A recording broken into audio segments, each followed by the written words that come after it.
Chapter 964. At that moment, downstairs, the cleaner who was sweeping the floor by the roadside would look at Zhongting's door from time to time. In the morning he saw Mu Qiqi enter. In the evening he saw Mu Qiqi and Xianxia come out of Zhongting's door. After coming out of the Lu Corporation's inauguration conference, Feng Chong tied up a cleaner and stripped him of his clothes. He dressed himself up so dirty and smelly that no one could get close to him. He cleaned the streets around Zhongting and also ate at the place where Zhongting's employees would eat. Although others would despise him when they saw him, no one would have thought that he was the criminal currently wanted by the police. Feng Chong.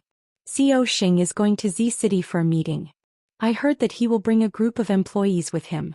I wonder who will be lucky enough to go. I heard that the snacks in Z City are delicious.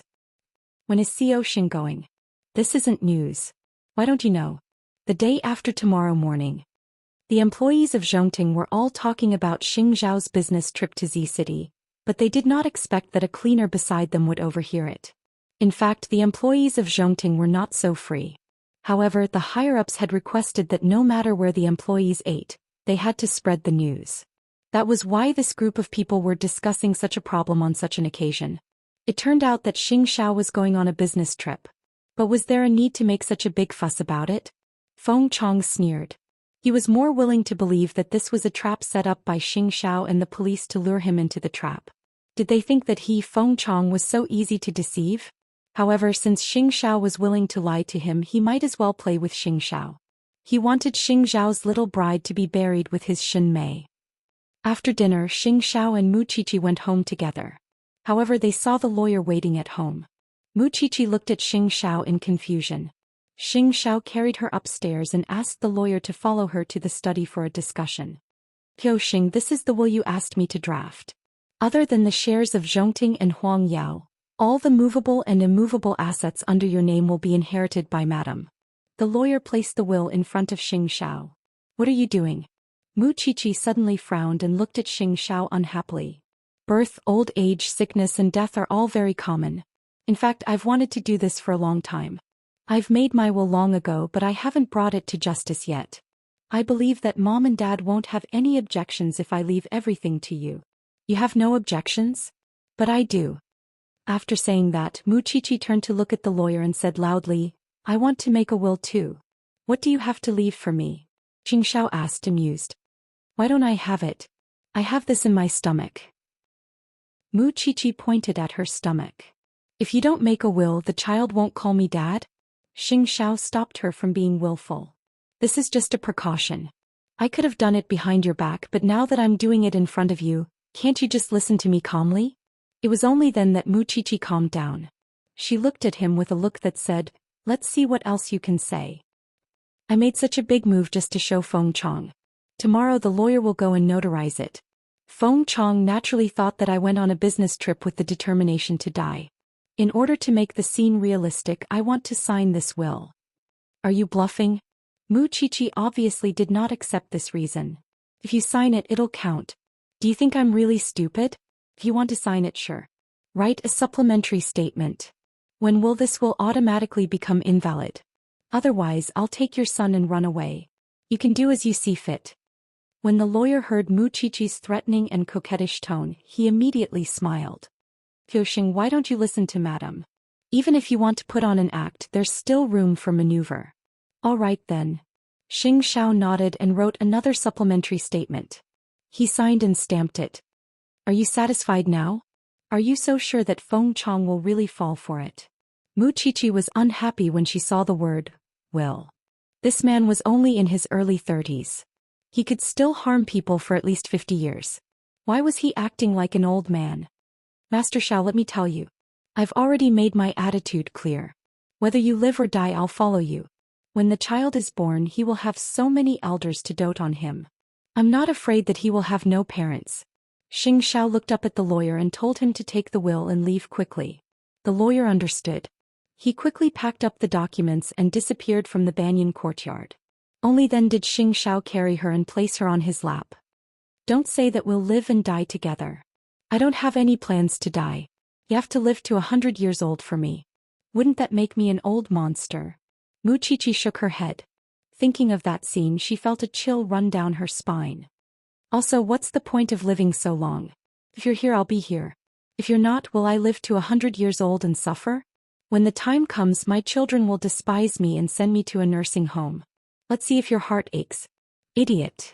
Xianxia chuckled and sat on the chair with Wuxia in his arms. He did not move for a long time.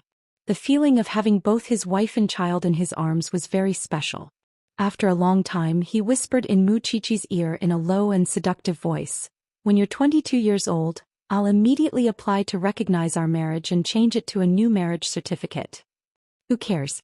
Wuxia slid down from Xianxia's body. Xianxia watched as she entered the bathroom with her belly propped up. The smile on his lips became even more obvious. This thing had made up her mind to be with him no matter what. Therefore he could not let anything happen to her. He could not leave her alone and be sad. However, this thing did not ask him for an answer. If she left first, what would he do? He would not choose to commit suicide because the experience with this thing was enough for him to slowly recall for the rest of his life. Only when people were alive could they have feelings. If they were dead, there would really be nothing left. He greedily wanted to live. He wanted to feel more of the little things he had with this thing. Wuxia, who had entered the bathroom, leaned against the wall. She felt uncomfortable because she had never thought that Xianxia would actually plan to make a will. The two of them had been together for so long. This was the first time she had deeply imagined what she would do if Xianxia was no longer around. What she felt now was that she might be in so much pain that she would forget to breathe. It would be fine. So what if it was Feng Chong? Xianxia had never lost before. This time he would never lose. Thinking of this, Wuxia felt a little better. Only then did she stick out her belly and pick up the toothpaste for pregnant women. However, she also realized that her hands were actually trembling. Chapter 965. That night, Wuxia lay in bed, but she could not fall asleep. Even if she fell asleep, her mouth would mumble something. No one knew what she was saying. Xianxia woke up in the middle of the night and heard the little thing crying. He quickly turned on the wall lamp and shook Wuxia awake. Wuxia woke up with a start. There were still tears at the corners of her eyes. "Did you have a nightmare?" Xianxiao's voice was soft and hoarse. "I'm fine." Wuxia shook her head and reached out to wipe away the tears at the corners of her eyes. "Maybe the child in my stomach kicked me." Xianxia sat up and hugged Wuxia in his arms. He rubbed her head and said, "Even if you want to find an excuse, find a decent one. Tell me the truth. What happened?" Wuxia could not hold it in for a moment. Her voice was a little choked. "I dreamed that I was dissecting Lu Zhao. After the autopsy, I realized that the person lying on the autopsy table was you. Xiao, can you not go? I'm really scared. Can you not go?" After Xianxia heard her words, he hugged her tighter and let her vent. "I'm guilty of making a pregnant woman cry. However, you're just generous with your words. Why didn't you stop me from the beginning?" "Do my words matter?" Wuxia raised her head and asked with a sobbing tone. "I naturally can't listen to other people's words. I'm Xianxia. But I naturally have to listen to you because you're Xianxiao's woman." Xianxia hugged Wuxia and patted her back gently. "Calling you an idiot isn't an insult at all. So you're not going?" "I'm not going," Xianxia answered. Seeing Wuxia's sad look just now, Xianxiao's heart ached. He could do anything, but he could not see the little thing sad. "Then what about Feng Chong? Don't take it for granted." Xianxia hid her hand under the blanket and covered it. Then he leaned over and kissed her forehead. "I'll send someone else. Feng Chong will think of another way. Are you really not going? Don't tell me you're going to leave after I fall asleep?" Xianxia laughed when he heard that. "Are you that insecure? Why don't you try pregnant? I know Feng Chong is not easy to deal with, but I also believe in Captain Tang's ability. I think you should also try to believe in Captain Tang. He will find Feng Chong's whereabouts. Do you believe that? Alright, let's not talk about this anymore. Can we sleep now?" Xianxia looked at the time. It was only 4 in the morning. Even if he wanted to inform Tang Yan that there was a change in the plan, he had to wait until tomorrow morning, right? "Do you mean what you say? When was it not?" Xianxia asked in return. Wuxia pouted and thought about it for a moment. In the end, she obediently lay down. Don't blame her for being willful. Pregnant women were very fragile in the first place. She wanted to be Xiaoxiao's support, but she really felt that he did not have to go. It was not a multiple-choice question. While the couple was lying down to rest, Tang Yan had already been on duty for an hour. That was because the bodies of the sanitation workers had been discovered and reported to the police. Some people even claimed that they had a clue about Feng Chong, who was the foreman of the sanitation workers. It was a cold day and it was shrouded in thick fog. The visibility was less than 50 meters. Tang Yan and the other two criminal police officers saw the bodies in the sanitation workers' rented house and learned about the situation from the foreman. "Officer, the one who died is one of my workers. His name is Fan Linxing. Usually he's in charge of cleaning this area of Zhongping Road. But today someone reported to me that Fan Linxing wasn't at his post. The person cleaning Zhongping Road was a stranger. I quickly went to take a look and found that the person was actually a fugitive. Luckily, I was alert and didn't go up to call him. If I really angered those outlaws, I would have lost my life. In order to find the real Fan Linxing, I rushed to his residence. When I kicked the door open, I found him soaked in a water tank. I was so scared that I immediately called the police. Captain Tang Zhongting is nearby," the assisting police officer said to Tang Yan. "That Feng Chong might be trying to find out more about Zhou Xian and waiting for an opportunity to make a move. That makes sense. It's easy to deal with him if he appears. I'm just afraid that he won't show up." Tang Yan looked at another innocent person with a gloomy expression. Thinking of this, Tang Yan continued to turn around and asked the foreman, "After that, did you pay attention to the whereabouts of that wanted criminal?" "I saw him walking towards the north. I also have acquaintances in that area. If you want to ask around, I can help. That area is the slums and the social relations in the surrounding area are complicated. However, I have two acquaintances who can speak to me in that area." Tang Yan looked at the cleaner's body and quickly said to one of his subordinates, "Call the forensic doctor to deal with it. I'll go." "Hey Captain Tang. How many more people does this Feng Chong want to harm?" After Tang Yan said this, he ignored his fatigue and quickly led his men to follow the foreman to the slums. That area was indeed the most complicated area at the edge of Jianchuan. It was difficult to control the people there. Therefore it was indeed a good choice for Feng Chong to hide here. Then the foreman brought Tang Yan and the others into a billiard hall. Even in the early hours of the morning, there were still many young people playing here. "Brother Qing, I want to ask you about something." The foreman walked up and said to the owner of the shop, "You have a lot of connections. Can you let the neighbors on the street pay attention to this person?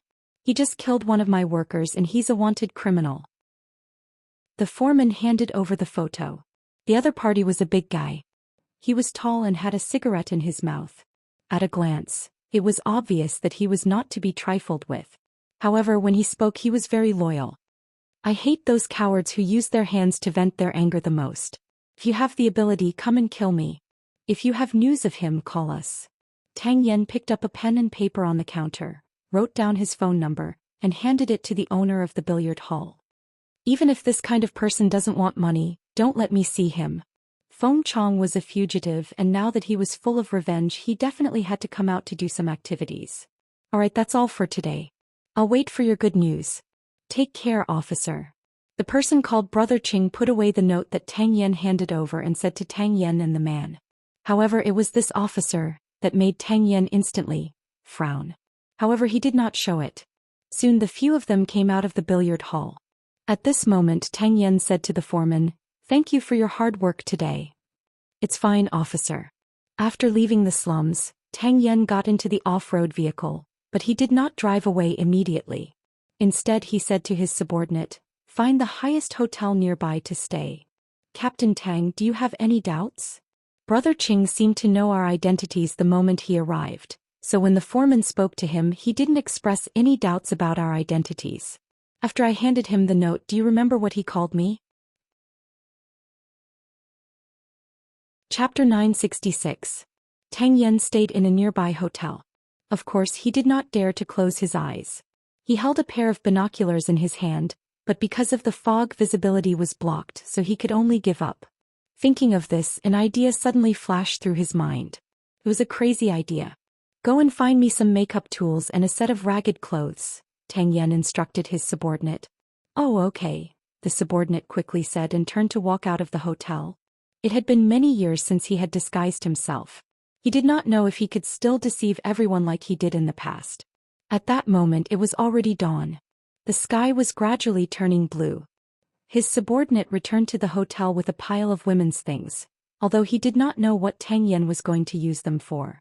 Captain Tang, are you going to disguise yourself? Do you want me to find 2 makeup artists who know how to dress up? There's no need. Just wait outside. Help me find an old phone that can only be used to take pictures. Then Tang Yan carried his pockets into the bathroom. The subordinate scratched his head. He really did not understand what Tang Yan was going to do. He could only go out again and go straight home to find the old phone that he had never used before. Then he returned to the hotel. At that moment Tang Yan had already finished disguising himself. However, when he walked out of the bathroom he gave his subordinate a fright. Captain Tang Yu. At that moment Tang Yan's appearance had completely changed. His clean and tidy face was now covered in scars, especially the burn on his left cheek to his cheekbone. It gave people goosebumps when they saw it. Can you still recognize me? Tang Yan put on his tattered clothes and hunched his back. Even an immortal would not be able to recognize him. The subordinate shook his head vigorously. I can't recognize you at all. I didn't expect you to have such a skill, Captain Tang. Cut the crap. I'll go down and get some information. You stay here and wait for further notice. Don't let Feng Chong have another chance to go out and hurt people. But you're alone. The subordinate was a little worried about Tang Yan's safety. No need.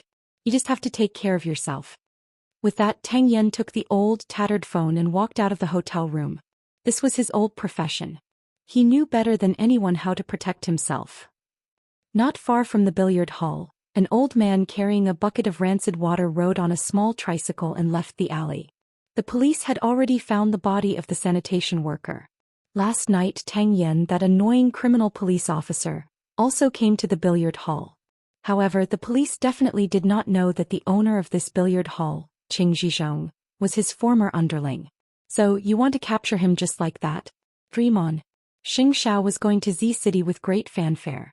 Did he think that he would follow him? He was too lazy to waste his energy.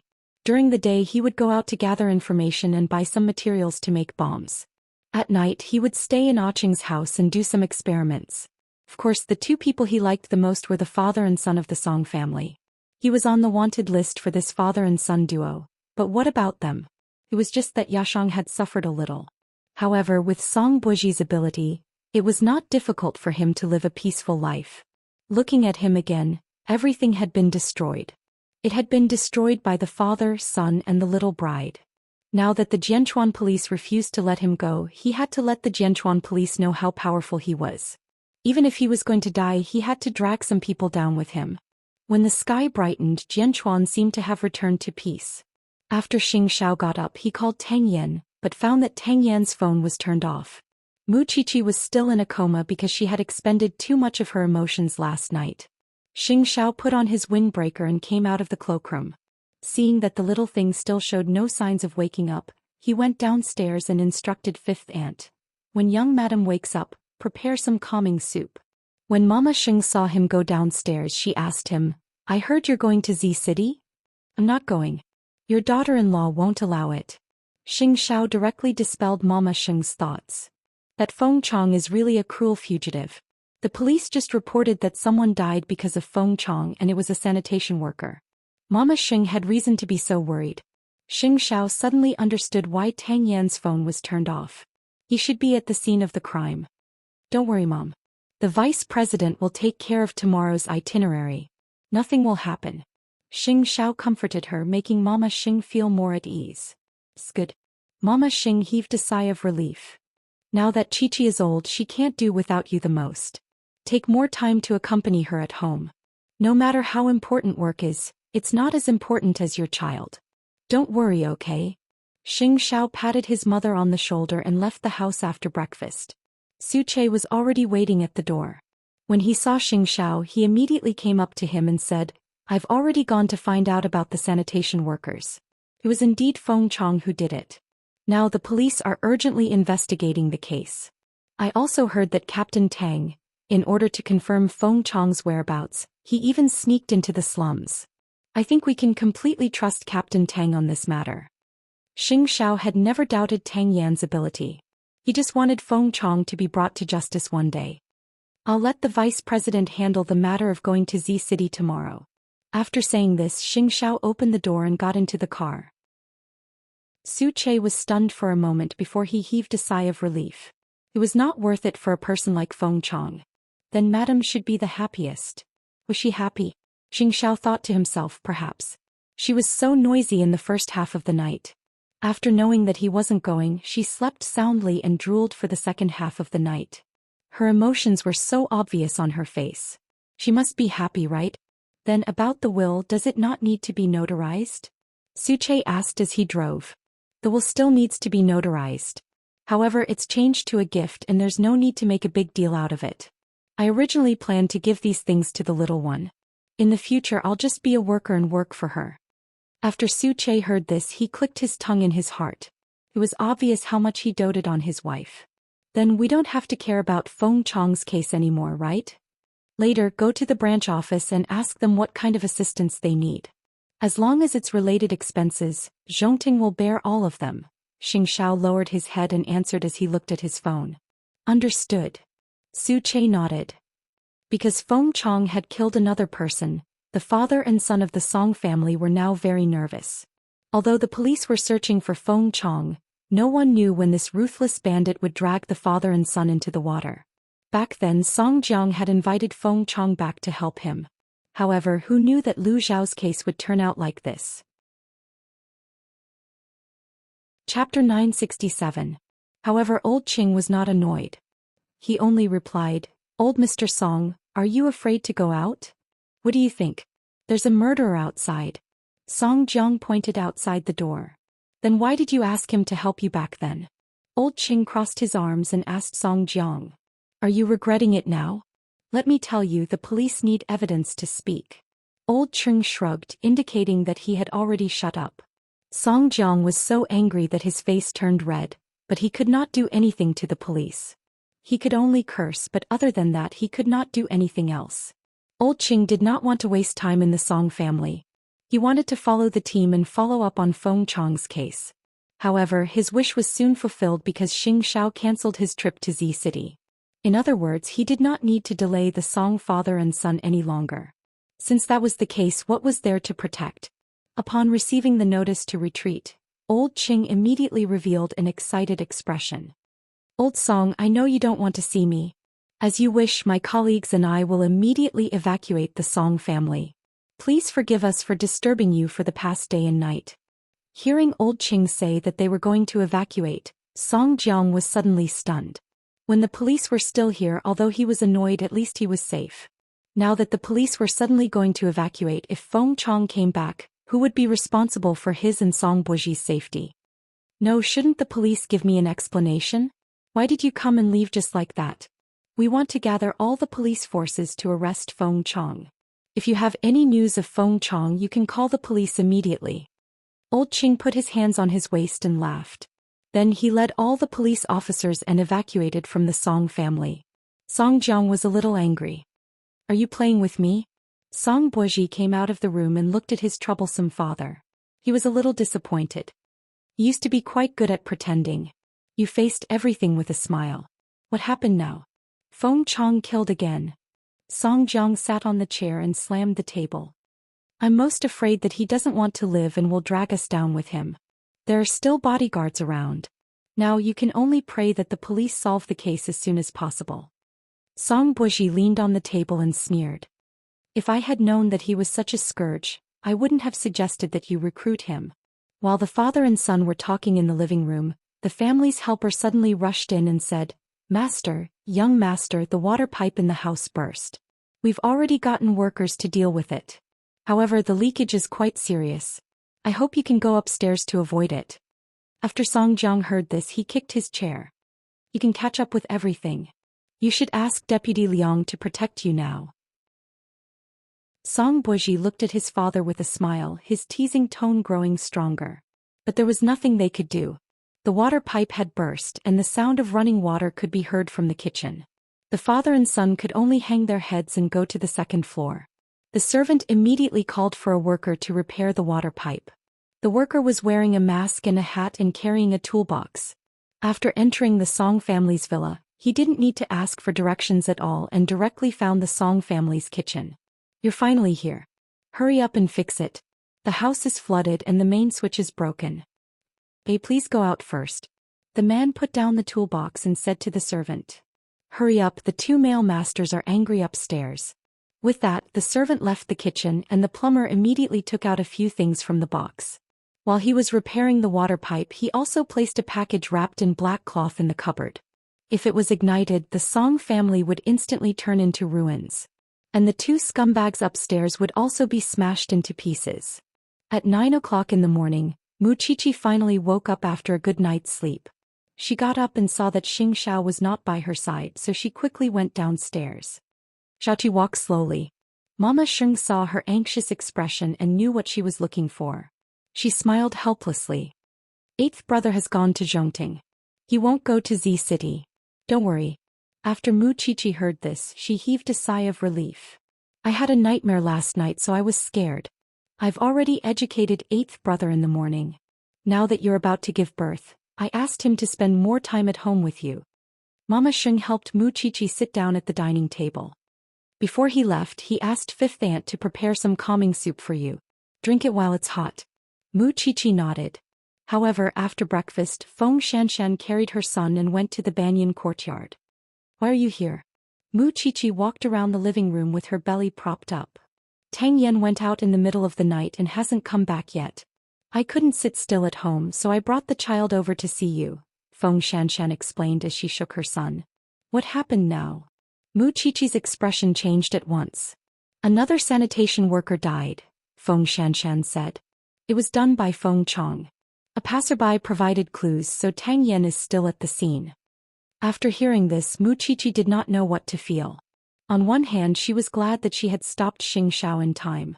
On the other hand, she was filled with guilt for those innocent lives. You're still pregnant. Don't think about anything else. Wuxia did not speak for a long time. She only looked up at Feng Xianxian and asked, I'm quite selfish, right? I didn't let Xiao take the risk, but I could only watch as Captain Tang searched for Feng Chong everywhere and was in danger at any time. Feng Chong's target is me, not those innocent people. Although I don't know why he made me his #1 target, he just hates me. That's undeniable. Xianxian, do you blame me? You're a pregnant woman. What can you do? Moreover, Tang Yan makes a living. He's a police officer and investigating cases is his mission and responsibility. Not to mention the danger this time. Every time he carries out a mission he comes back injured. But this is his choice. Feng Xianxian chuckled and said, I don't blame you, nor do I blame him. I just feel that it's hard to bear. Wuxia knew how worried she was about Xianxia. Feng Xianxian was very worried about Tang Yan. It's precisely because it's hard to bear that I carried my son up here for a walk. After hearing this, Wuxia felt even more guilty because she felt that she should be the one to bear all of this. Don't think so much. The child in your womb is important. Xianxian, believe me. If possible, I will help Captain Tang solve the case at all costs, but I really don't have the strength to do so now. Chapter 968. You two children are just too affectionate. Mama Sheng could not continue to avoid them. She walked out of the room and sat beside Wuxia. But think about it. Do they really need you to worry about them like this? Yes, the enemy is indeed ferocious.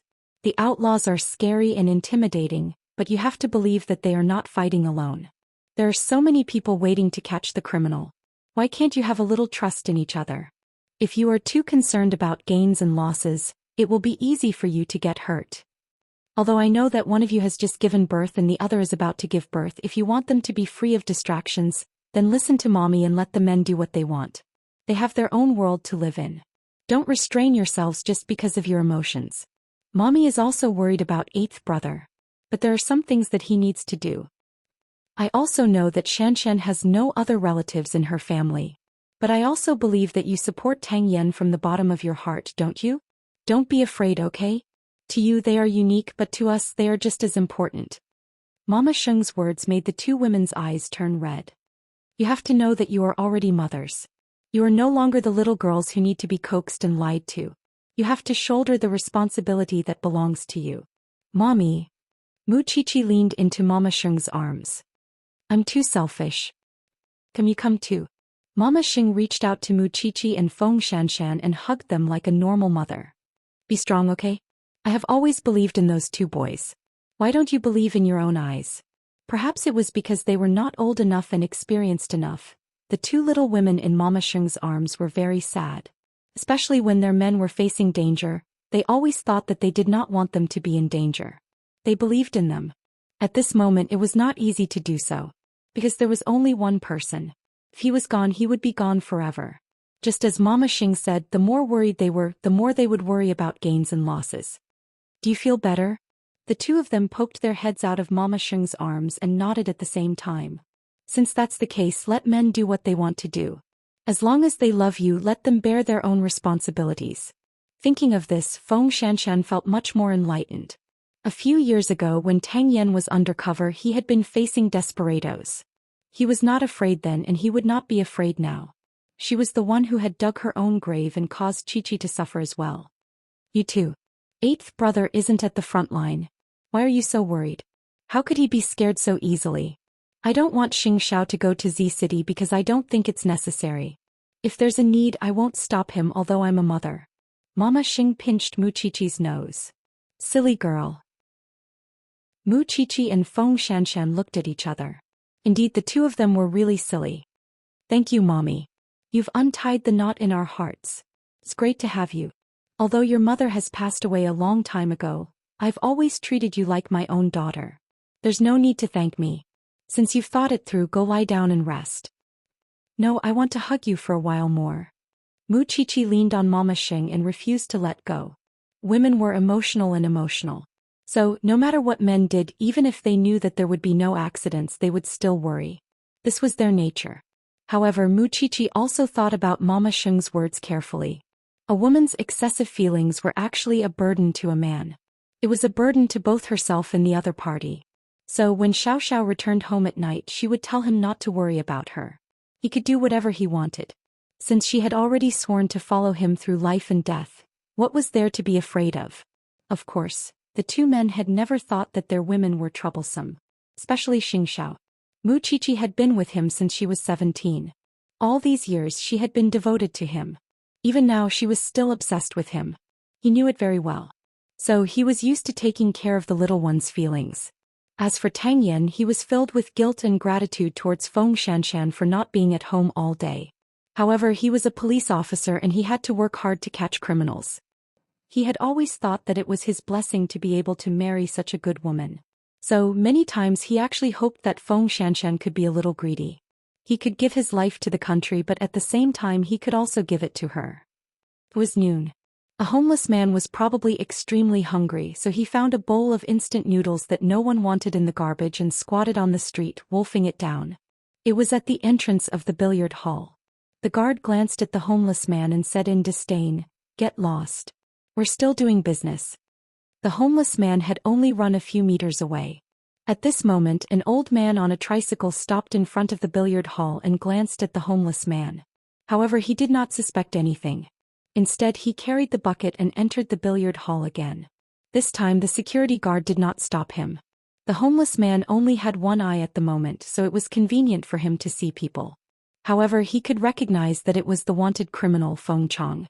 Feng Chong had indeed concealed himself very well, but Tang Yan still recognized his characteristics. In the afternoon, the old man carried the bucket and left on his tricycle. The homeless man followed from afar as if he was begging crazily. Because this was Brother Cheng's territory, no one knew if there was anyone watching them. Therefore Tang Yan hid himself perfectly. On a tall building not far away, Old Ching was using binoculars to check the situation downstairs. Which one is Captain Tang in disguise?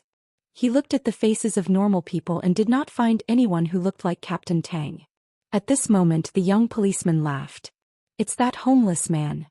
Old Ching took a closer look and immediately felt a little nauseous. Captain Tang is too reckless. Even if junior sister Xianxian came, she wouldn't be able to recognize him, much less me. When Captain Tang first came out, I was also shocked. Are you sure that Feng Chong is in that billiard hall? Old Ching continued to ask. Yes. Then why didn't you apply for an operation? Old Ching did not understand. If he had known earlier, he would not have protected the Song father and son and missed so many details of the case. Captain Tang said that we have to wait for further confirmation. Moreover, this place is Feng Chang's territory. Once he runs into the crowd, we won't be able to catch him at all. Instead, we'll alert the enemy. We'll wait for Captain Tang to have a meeting with us tonight. Chapter 969. Throughout the day, the old man who poured the rancid water came in and out of the billiard hall 3 times. Because his identity was too inconspicuous, no one paid attention to him. However, Tang Yen could see it clearly, so Tang Yen suspected that there was something in the old man's oil barrel. He came in and out so frequently to transport something. And if he wanted to figure out what it was, Tang Yen thought that he could put on a good show. Because his persona was that of a tramp. The last time he saw Feng Chang coming out of the billiard hall, Tang Yen deliberately went forward and grabbed Feng Chang's tricycle. He pretended to be hungry and rushed up to snatch the barrel from the tricycle. Feng Chang turned around and saw this. He pushed Tang Yen away and kicked him a few times. Stupid beggar. After saying that, he put the oil barrel back on the tricycle and looked around. After making sure that no one was paying attention, he rode the tricycle again and left through the alley. Tang Yen lay on the ground and groaned. Although he could not see what was in the small barrel, he smelled it. It was the smell of gunpowder. At 6:30 in the evening, Tang Yen first rushed back to the hotel to take a shower and wash off his sloppiness. Then he returned to the branch office for a meeting with all his colleagues. I found Feng Chang's whereabouts, but this person is very cunning. He's hiding in the slums, pretending to be an old man who pours rancid water. He also has a powerful informant backing him up. Qing Zhizhong, the owner of the billiard hall in the slums, is also the tacit boss of this area. He has a lot of connections and many informants. In a place where social relations are extremely complicated, this brother Qing is very popular. He can almost summon 100 people. What's even more frightening is that this brother Qing and Feng Chang have a very close relationship. According to my observation, Feng Chang is now living in this brother Cheng's billiard hall. I've been a tramp in the slums for the whole day. From 7 in the morning to 6 in the evening, Feng Chang went in and out of the billiard hall 4 times. That's not counting the number of times he went out before I arrived. Every time he went out, he brought a few oil barrels with him. I pretended to be hungry and went to investigate. There was a pungent smell of gunpowder inside. So the difficulties we face now are, first, the slums are Brother Cheng's world. If we want to catch Feng Chang in the slums, we have almost no chance of winning. Second, where did the things that Feng Chang transported go? Thirdly, what does he want to do? Tang Yen and all the police officers in the station were having a meeting. At this time, Feng Xianxia carried her son and delivered supper to the people at the police station. When Tang Yen saw Feng Xianxia, he immediately stopped the meeting and looked at her. His voice immediately became gentle. Why are you here? Everyone looked at the door and saw Feng Xianxia holding the baby. They immediately joined in the fun excitedly. Oh my god, this is Captain Tang's son. So cute. Her cheeks are bright red. Super cute. Captain Tang, I want a hug. I want a hug. Rest for 5 minutes. The meeting had been going on for a long time and no one had a clue. Now that Feng Xianxia had brought supper, the group of hungry wolves could not hold it in anymore. They quickly thanked her and happily went to the dining area with their lunch boxes. His son was surrounded by a group of men, but Tang Yen could still whisper to Feng Xianxia, "It's such a cold day. Be careful not to catch a cold. You haven't returned home since early in the morning. I just wanted to come and see you. You're not out of confinement yet. You can't be exposed to the wind like this. Besides, the child is still young. I'm not afraid of being wrapped like this." Feng Xianxia held Tang Yan's hand and said, "If you're too tired, remember to rest. I'll take good care of myself and the child. Don't worry, fifth aunt and the confinement nanny are very careful." When Tang Yen heard this, he only felt guilty. He kissed Feng Xianxia's forehead. "It's so good to have you. Catch Feng Chang well.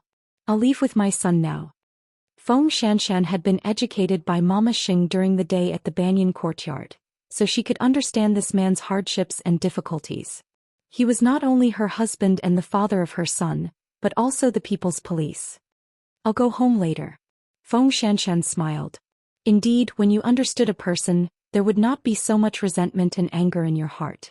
You would have more room to accommodate love. Then she took the child from her senior brother's hands. Looking at her back as she left, Tang Yan's eyes couldn't help but turn red. When old Ching saw this, he immediately patted his shoulder and said, "I'll send junior sister off. Captain Tang, continue with the meeting. I'll be back soon." "Thank you. Be careful. Junior sister is a good woman. Captain Tang, you have to cherish her." Old Ching had seen all kinds of things, but this was the first time he had seen such a sensible person. "I'll be back soon." Tang Yan put away his emotions because he had to come up with a plan to arrest Feng Chong as soon as possible. Only then could he go home and sleep in peace. Not far from the door, old Ching caught up with Feng Xianxian. He drove his car and sent Feng Xianxian home. "Junior sister, I'm sorry. As a police officer, I'm quite helpless." Captain Tang went out to the field at 3 in the morning. He was undercover for the whole day today. He only ate a normal meal during the meeting. "I don't blame him," Feng Xianxian said. She knew that as long as Tang Yan was at home, he would be a dedicated husband. In the middle of the night, when her son was hungry and crying, as long as he heard it, he would definitely be the one to get up. After this case is over, I hope the higher-ups can give Captain Tang a good vacation. As long as Tang Yan could rest normally, Feng Xianxian would be satisfied. She did not necessarily need a vacation. However, on the way back, Mu Qiqi called from the banyan courtyard. Her tone was very urgent. "Feng Xianxian, is that you?" "Of course it's me. Who else could it be?" On the other end of the phone, Mu Qiqi suddenly heaved a sigh of relief. "I thought you were killed in the explosion. Aren't you at home?" "What happened?" "Your house exploded. Now the firefighters are here." "Where are you?" Feng Xianxian thought of the explosion that Mu Qiqi mentioned and immediately felt a chill run down her spine. If she hadn't brought her son out to see Tang Yan, perhaps by now. "I'm on my way back. I brought my child to the police station to deliver supper. Come back quickly and call Captain Tang." After saying that, Mu Qiqi hung up. Feng Xianxian put down her phone and quickly looked at old Ching. "Senior brother Ching, I might have to turn around and go back to the police station.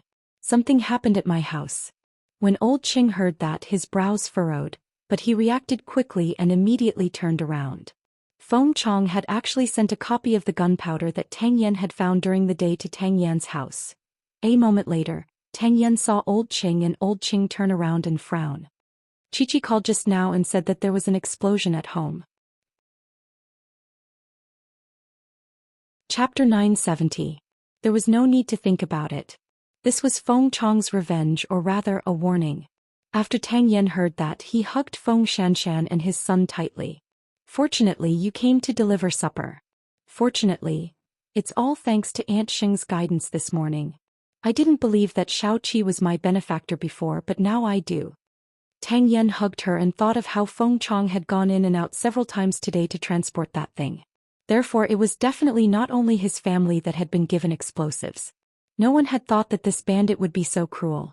"Old Ching, take the photo to the traffic control department immediately and get the surveillance footage of Feng Chong's activities. I was afraid of alerting the enemy during the day, so I couldn't follow him. Call me as soon as you have any news. The rest of you follow me to the police station." However, the location of this field trip was a little special. It was his own home. He had promised to go home and rest at night, but he didn't expect it to be in such a way. Also, the Song family might have been sent this thing. "Two of you go and confirm it." No one could predict how crazy Feng Chong was. Your speed would never be able to keep up with his movements. At 9 o'clock at night, the servants of the Song family were boiling water in the kitchen. After someone came to clean the pipes during the day, she kept feeling that there was a strange smell in the kitchen, but after searching around she didn't find anything suspicious. "Auntie, the water I asked for isn't ready yet?" Song Boji, who was wearing his home clothes, walked downstairs with his hands in his pockets. When the servant saw it, she immediately smiled and said, "Young master, it's done." "All right, you can get off work now," Song Boji said as he walked toward the stove. The servant took off her apron and was about to get off work when she heard the doorbell ring. The helper quickly went to open the door and saw 2 police officers standing in front of her. "Officers, what can I do for you? Did any strange people come to your house today, or did you receive any strange packages?" the police asked. "Other than the plumber, no other strangers have come in," the servant answered after thinking for a while. "Where did he move? Can you bring us there to have a look?" After hearing the police's words, the servant turned to look at Song Boji awkwardly. Song Boji held his coffee cup and looked very relaxed. They only evacuated at noon and now they're back to protect us. Song Boji, don't be so cheeky with me. Now that Feng Chong has sent explosives to his enemies, if you don't want to be torn to pieces, you'd better cooperate and put away your young master heirs. We're very busy too. The two policemen did not give Song Boji any face. After saying that, they were about to force their way into the Song family's home, but they were stopped by Song Boji. Even if you are the police, you can't trespass on private property, right? Feng Chong didn't send anything here. You can go back. The two policemen looked at each other. They really couldn't stand Song Boji's ignorance. All right, we've already been here, but you're the one who didn't cooperate. If something happens, don't blame us for not reminding you. After that, the two of them closed the door. Song Boji smiled coldly and leaned against the door frame to drink his coffee. However, before the two policemen could walk far, they heard a loud bang. They turned around and saw that the entire villa had been engulfed in a sea of fire. Although the father and son of the Song family deserved it, as a policeman, saving lives and helping the wounded was their mission. Therefore, they called the ambulance while running to the fire. 8 o'clock in the evening. Tang Yen brought the group of people to his home. However, the small villa that was originally in good condition had now turned into ruins. The fire brigade had already extinguished the fire, so the police were going to start an investigation immediately. Taking this opportunity, Tang Yen sent Feng Xianxia to the banyan courtyard. When Mu Qiqi saw Feng Xianxia's face, her eyes turned red. Do you know how scared I was when I heard the loud noise? I had a premonition that something had happened down there. But I brought the child to the branch office to deliver supper to Tang Yen. Feng Xianxia reached out and hugged Mu Qiqi. To be precise, it was Auntie's words that enlightened me and saved us. Feng Xianxia turned her gaze to Mama Xing. This is your own blessing, Mama Xing replied as she hugged the child. I might have to trouble Auntie to take in my wife and child tonight. It's a mess outside now. I have to go out and clean up the mess first. It's no trouble at all. Just stay. Mama Xing liked lively scenes. Moreover, Feng Xianxia's child was so cute that she could hug him. Where's Zhou Xian? Hasn't he gone home yet? Tang Yen asked Mu Qiqi before leaving. Since Feng Chong was his enemy, Xianxia should also be one of his targets. He's still in a meeting, but I've already called him. He's on the way back, Mu Qiqi answered. Actually, according to normal times, Xianxia would only be home in half an hour. Call him and tell him to do his best to investigate Zhongting's safety hazards. I received a call from my subordinate on the way here just now. The Song family was not spared. What about the Song father and son? They've been sent to the hospital. After Tang Yen said that, he gave Feng Xianxia a few more instructions. Then he quickly disappeared from the entrance of the banyan courtyard. Mu Qiqi had a premonition that tonight, there might be a life-and-death battle with Feng Chong. As for the Song father and son, it was best if they did not die. It would be better if they were half dead. On the other side, Xianxia had already received the news of the explosion while he was still in the meeting. Su Che rarely entered the door and interrupted his meeting on such occasions. The seriousness of the matter was obvious. Therefore, from the moment something happened to Tang Yan's family, Xianxia had already asked Su Che and all the employees of Zhongting to stop what they were doing and immediately conduct a comprehensive safety check. Feng Chong was a lunatic, so he had to retaliate in a crazy way. As of 8:30 p.m., Zhongting did not find anything unusual. Thinking about it, Feng Chong probably did not have time to deal with Zhongting. Of course, Xianxia did not leave out the Xing family. On Huang Yao's side, Sheng Kai used the same method to completely eliminate the safety hazards with his subordinates. For now, everything was normal. It looked like tonight was destined to be a sleepless night. Fortunately, everything was fine at home. Xianxia stayed in the office and did not get up to go home. In fact, when he was talking to the little one just now, he had already said that he was on the way. President, it's time to go. Suche, do you believe it? I have a feeling that Feng Chong will come here tonight. Xianxia turned his head and said to Su Che. Xianxia turned his head and said to Su Che, maybe I've been with the little one for too long, and I've been infected by her magical power. Chapter 971. Now there had been 2 explosions in Jianchuan, and one of them was the police's residence.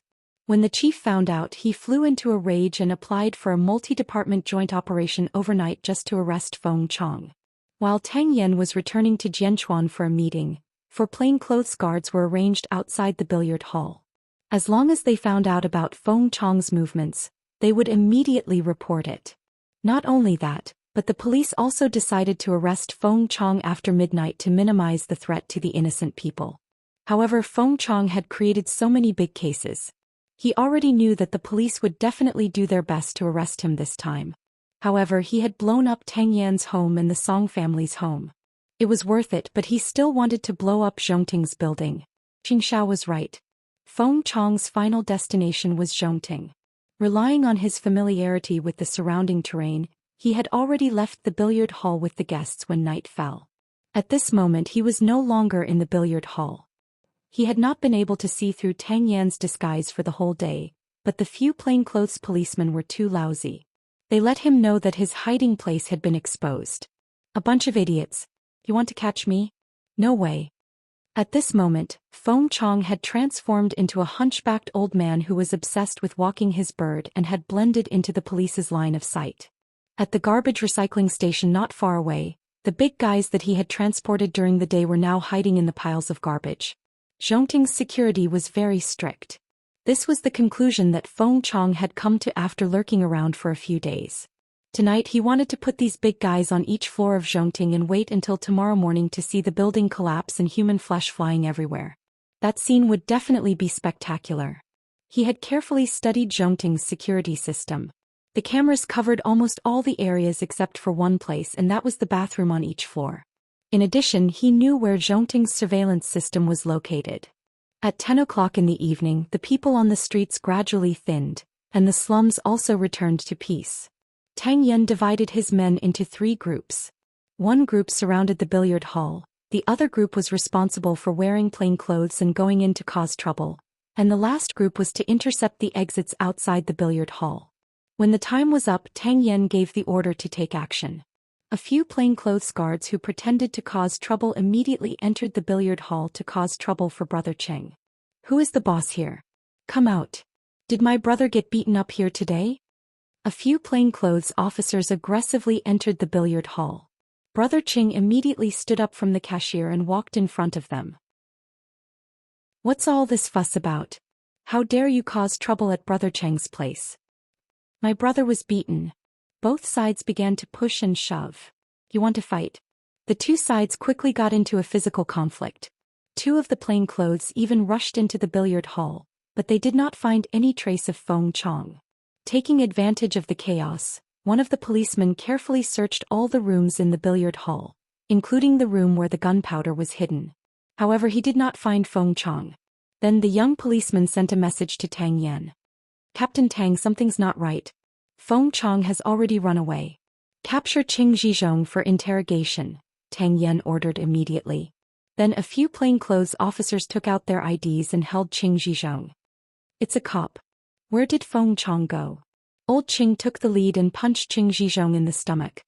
Do policemen like to hit people? Qing Zhizhong spat disdainfully.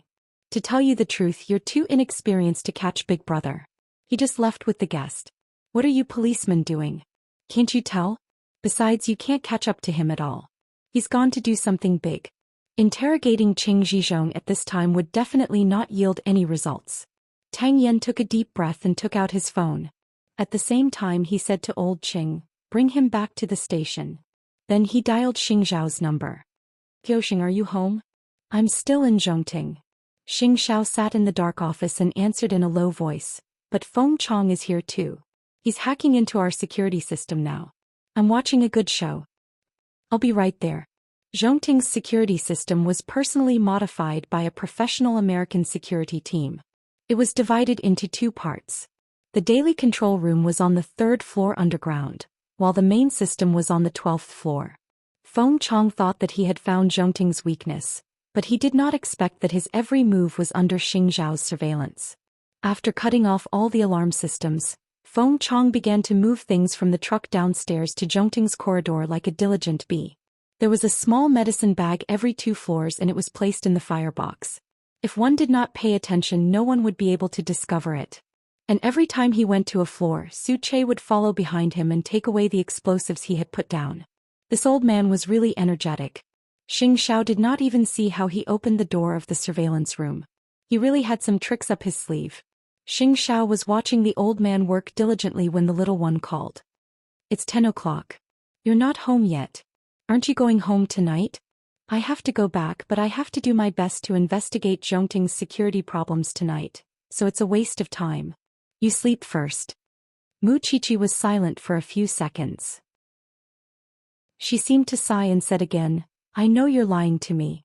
Zhongting's employees have already gotten off work. Xianxia facepalmed. He had almost forgotten that the traitor, the secretary, was in the office. Actually, you don't have to lie to me. I won't stop you from going out to do things. Just tell me when you can go home. Mu Qiqi's voice was very calm. Although I don't know what kind of situation you're in at Zhongting, I hope you can tell me the truth no matter what. 2 hours. Look at the time. I'll definitely go home. With that, Xianxia hung up. Feng Chong suddenly raised his head and seemed to have noticed the surveillance cameras that were still working. He seemed to have understood something. He did not go to the next floor but quickly entered the office area. Su Che quickly followed, but Feng Chong, who was hiding behind the door, discovered him. The two of them were in the dark, but they started fighting. Feng Chong was no match for Su Che, but he was extremely cunning. Knowing that he could not win, he immediately hid under the desk. Tang Yan also rushed to Zhongting and called Xianxia again. The entire building was pitch black. Where was Xianxia now? Captain Tang, you're here too. The surveillance room on the 12th floor. The password is 1224. After you enter, restart the security system and you'll be able to see where Feng Chong is. How are you now? I'm at the top floor. Su Che is chasing after Feng Chong. Tell Su Che to be careful. Feng Chong might be carrying a homemade weapon. With that, Tang Yan hung up the phone, pulled out his gun and entered the building. Chapter 972.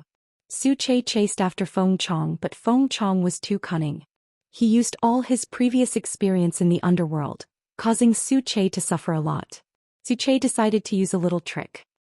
He pretended not to be able to find Feng Chong and turned to walk toward the corridor. He pretended to be upstairs, but in fact he was hiding at the corner of the stairs. However, he did not expect Tang Yan to restart the security system, and the entire building of Zhongting was lit up. Su Che looked forward and saw that Feng Chong was already holding a gun. He was one step ahead of him and aimed it at his head. Kid, let's see if your hand or my gun is faster. Take me to Xianxia. Su Che raised his hand and was about to walk down the stairs, but Feng Chong gestured for him not to move. Just take the stairs. Feng Chong was extremely cautious. He knew that if he took the elevator he might be set up, so he asked Su Che to take the stairs. Behave yourself. Don't turn around.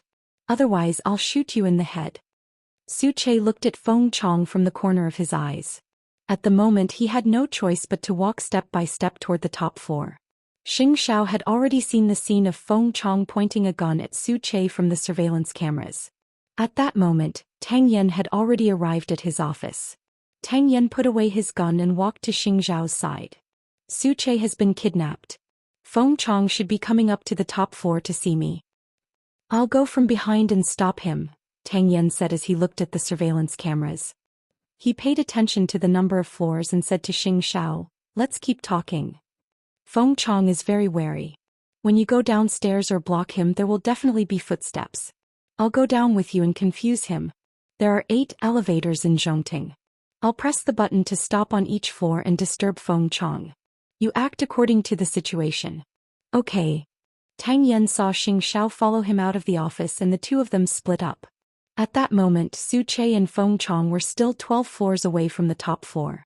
With their speed, Tang Yan went down to the 8th floor and waited at the entrance of the corridor. However, perhaps because he sensed that there would be a lot of danger after going up, Feng Chong suddenly changed his mind and asked Su Che, did you bring your phone? Yes, Su Che answered calmly.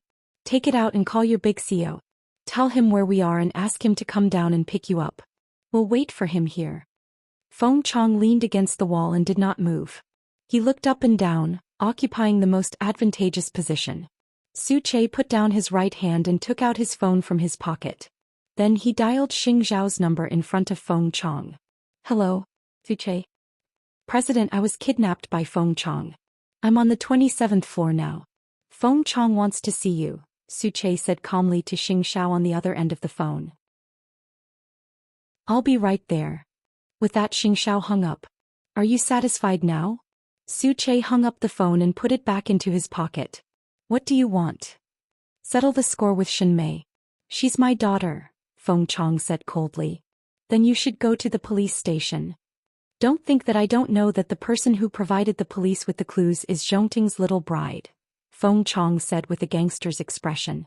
Anyone who provokes me won't have an easy time. Soon the sound of someone coming down the stairs could be heard. The atmosphere suddenly became tense. However, Feng Chong was very satisfied. His eyes flickered with pride. What big shot of Jianchuan. You still have to listen to my orders obediently. Don't worry. In a while I'll send the two of you to hell. Behind the two of them, Tang Yan had already quietly peeked his head out. However, the position that Feng Chong occupied was too advantageous to him. Therefore Tang Yan could not show himself, let alone approach. A moment later, Xing Zhao, who was wearing a windbreaker, walked down the stairs. When he saw such a scene, he did not panic at all. Raise your hands. When Feng Chong saw Xing Zhao, he shouted sternly, otherwise I'll make your little assistant's brain explode. You've been hiding for so many days. I thought you were going to fly a plane and crash it into Zhongting's building. I didn't expect you to be so shabby. Xing Zhao stood beside Suche, but he did not raise his hand. Cut the crap. Since you're going to shoot in the end, why should I raise my hand? Xing Zhao asked Feng Chong. Don't think that I won't dare to shoot. Listen, the elevator outside has been opening and closing. Many police officers have come. At this moment they're searching for you everywhere. If you don't shoot and kill us, how are you going to break even? Xing Zhao leaned against the armrest and asked Feng Chong. Moreover, if you hesitate for one more second, the police will have a chance to find you. Xing Zhao, don't lie to me. Do you think I don't know your tricks? You're not qualified to provoke me and make me lose my composure. Since you've tricked me down, you have to do something, right? Am I wrong? You don't plan to kill us? I told you my goal is your woman. As long as you hand over your woman, perhaps I can let you go. Feng Chong held the gun and walked between the two of them. Then you'd better take my life. Be more direct, Xing Zhao answered Feng Chong without hesitation. Feng Chong was distracted by Xing Zhao and had already neglected the surveillance downstairs. At that moment, Xing Zhao suddenly kicked Suche's foot. Feng Chong immediately roared, "Don't move. Do you still want your life?" At this critical moment, Tang Yan took a step up the stairs and fired a shot at Feng Chong's arm. He heard the sound of the gun falling to the ground. Feng Chong wanted to reach out to pick it up, but Xing Zhao kicked him downstairs. Feng Chong was shocked. He turned around and wanted to escape, but Tang Yan pounced on him and pressed him to the ground. Then Tang Yan took out the shackles from his pants pocket and cuffed Feng Chong. "I'll bring you to justice now, you murderous demon. Officer Tang, do you think you've won?" With that, Feng Chong took out a switch from his pocket. They heard a beep and were shocked. They should have known that this old thing had something hidden on him. At that moment, it was 11:30 p.m. There was still half an hour before Xing Zhao's return time. Mu Qiqi looked at the time anxiously as she paced back and forth in the living room until Suche called. He told her that Xing Zhao, Tang Yan and herself were all in the hospital. When Mu Qiqi heard this, her expression changed. She quickly begged Papa Xing. "Dad, send us to the hospital. Xiao Xiao is in the hospital." Seeing that Mu Qiqi was about to cry, Papa Xing could not refuse. Go upstairs and get dressed first." Mu Qiqi was so anxious that her clothes were in a mess. Then she quickly went downstairs. Feng Xianxia handed the child to Mama Xing and followed her to the hospital. The feelings of the two women were complicated. Chapter 973. Soon the two of them were sent to the hospital. It was fine for Feng Xianxia. After all, she had already given birth and her body was light. However, Mu Qiqi was heavy to begin with. She had to force herself to walk, which scared Papa Xing. "Xiaoqi, slow down." Mu Qiqi looked for the emergency department and the emergency ward. Finally, she saw the three men in the doctor's office. At that moment, the doctor was bandaging the wound on the back of Xing Zhao's hand. Tang Yen and Su Che had also suffered some minor injuries, but none of them were serious. However, Feng Chong had exploded on the spot. His body was a bloody mess. At the moment of the explosion, Tang Yen had thrown Feng Chong down the stairs. Therefore, although there had been an explosion, the three of them were not affected. Sob, I finally found you. Mu Qiqi immediately pounced on him. Her body went limp and she almost knelt in front of Xianxia. Xianxia quickly used his injured hand to catch her.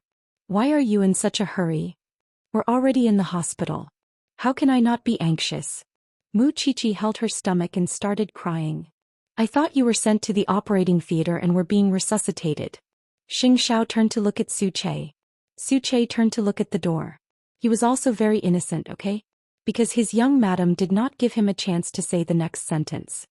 This is the only injury. Xianxia freed one of his hands to show her. Hurry up and get up. You're so heavy. Mu Qiqi seemed worried. She checked her body again and nodded. It's fine. It's really fine. It turned out that when things were in chaos they would cry like a child. Thinking of this, Xianxia hugged her and walked out of the doctor's office. Let's go home, but your injury. Feng Xianshan stood at the door. Seeing that they could still talk and laugh, she felt that this was a dream. Tang Yen turned around and saw Feng Xianshan behind him. He smiled at her forcefully and gestured to her that his foot was only slightly injured. However, Feng Xianshan still pounced on him and hit and scolded him. Wasn't this pair a little too mushy? Now Su Che was the only one left in the office. The doctor on duty crossed his arms and looked at him. How old are you? Why are you fighting like those two just now? Don't your parents care? Su Che looked around and confirmed that the doctor was talking about him. Then he took out his identification and handed it to the doctor. When the female doctor saw this, she immediately felt a little embarrassed. I couldn't tell at all.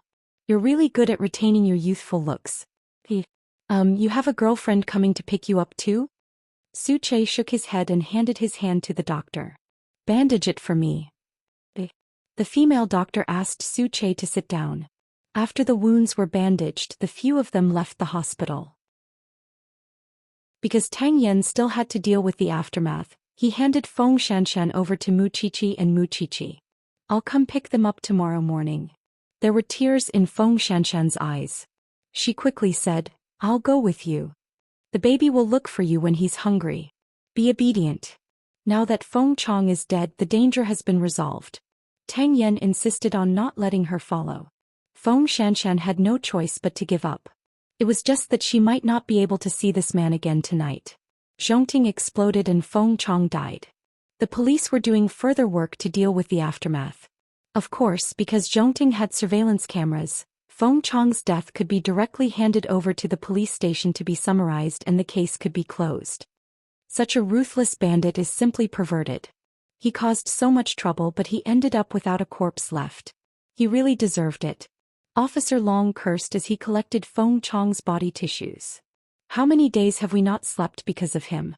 Clean up early and restore this place to its original state. Zhongting's employees still have to work tomorrow. Do you have the cheek to let the female employees come in and see Feng Chong's charred body tissues? It's better not to. I can't bear the responsibility of scaring those ladies. The police and the forensics team were working hard to clean up the scene. The explosives that Su Che had collected were all handed over to the police. Captain Tang, let's talk in private. Why didn't you deal with the father and son from the Song family? How are they? Tang Yen was busy. At this time he had no time to care about the two of them. The father has done all sorts of bad things, but he's actually safe and sound.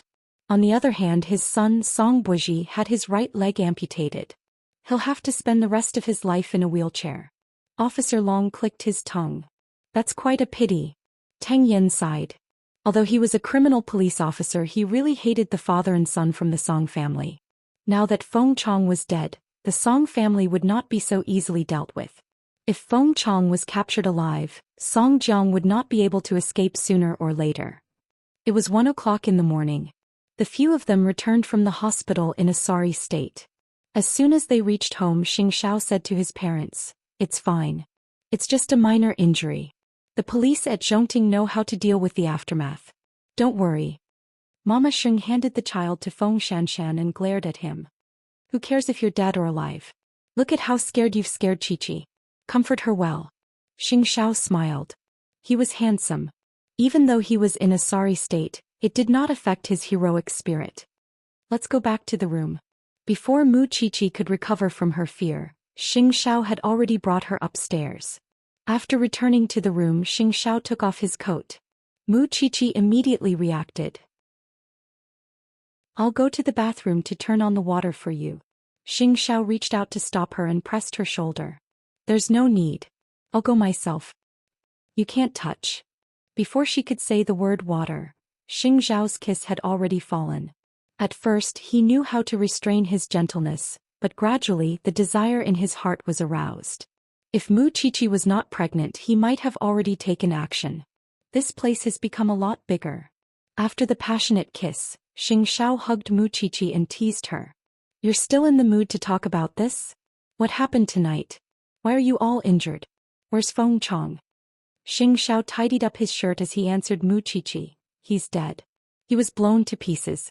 In the future he won't be able to cause trouble for us anymore. Really? Mu Qiqi was doubtful. Are you lying to me? If there really was an explosion, you wouldn't have been able to escape unscathed. I'm really not lying to you this time. With that, Xianxia sat on the sofa and pulled the little thing onto his lap. When I saw you crying just now, I felt that I wasn't fit to be your husband. Nonsense. Mu Qiqi quickly covered his mouth. There's no one in the world who loves me more than you do. The two of them hugged quietly for a while. Then Xianxia suddenly asked Mu Qiqi, your birthday is coming up. What's your wish this time? Chapter 974. No matter how energetic Song Jiang is, it's impossible for him to cause trouble right after the explosion in the Song family. Besides, we have to investigate Feng Chong's matter. Song Jiang has to know how to restrain himself. Xianxia pointed at Mu Qiqi's nose and asked, do you understand? Song Jiang brought this upon himself. He ruined both his son and daughter. If I were him, I would commit seppuku. This was just Mu Qiqi's one-sided thought. Song Jiang never thought so. Even if Song Buji's right leg was gone this time, he still believed that on the road to revenge, how could there not be some sacrifices? A person like Song Jiang stirred up trouble in the name of revenge. For the sake of his own power and desire, he ignored human lives. He didn't even let go of his own children. I really don't believe that he will end up well. If you don't believe me, then don't believe me. You should at least let me take a bath first, right? After Mu Qiqi heard this, she got up from Xianxiao's lap. Without Feng Chong, she should be able to sleep peacefully tonight. Jianchuan Hospital the next morning. Song Buji had been unconscious on the bed after the amputation. He had only just woken up now. When he opened his eyes, the first person he saw was not his father, Song Jiang, but his sister, Song Qiaoji, who he had looked down on in the past. She was wearing a white coat and was making ward rounds with the surgeon. Brother, you're awake? Song Buji opened his mouth, but he could not say anything. Song Qiaoji quickly put down the medical records and moistened his lips. Only then did Song Buji feel that his throat had improved. Why can't I move? Song Qiaoji stood up straight and saw that his right leg was empty. She did not know what to say.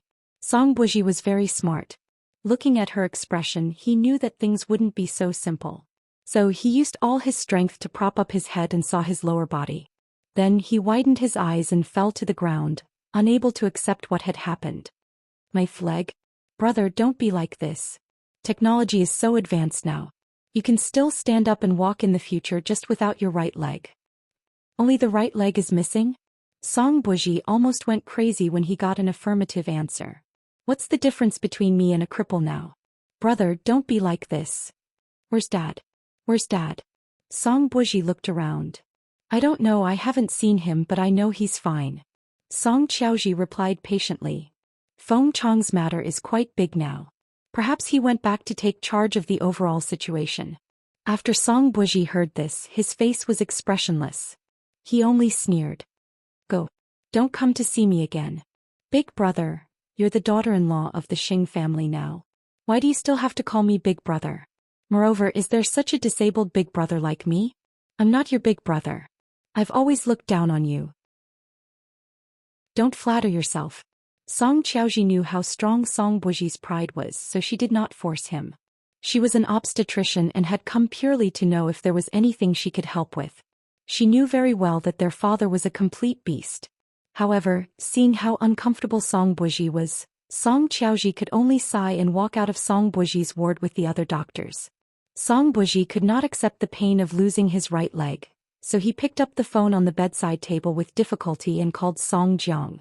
Due to the explosion, the screen of the phone was shattered. However, he called 3 times in a row, but Song Jiang did not pick up.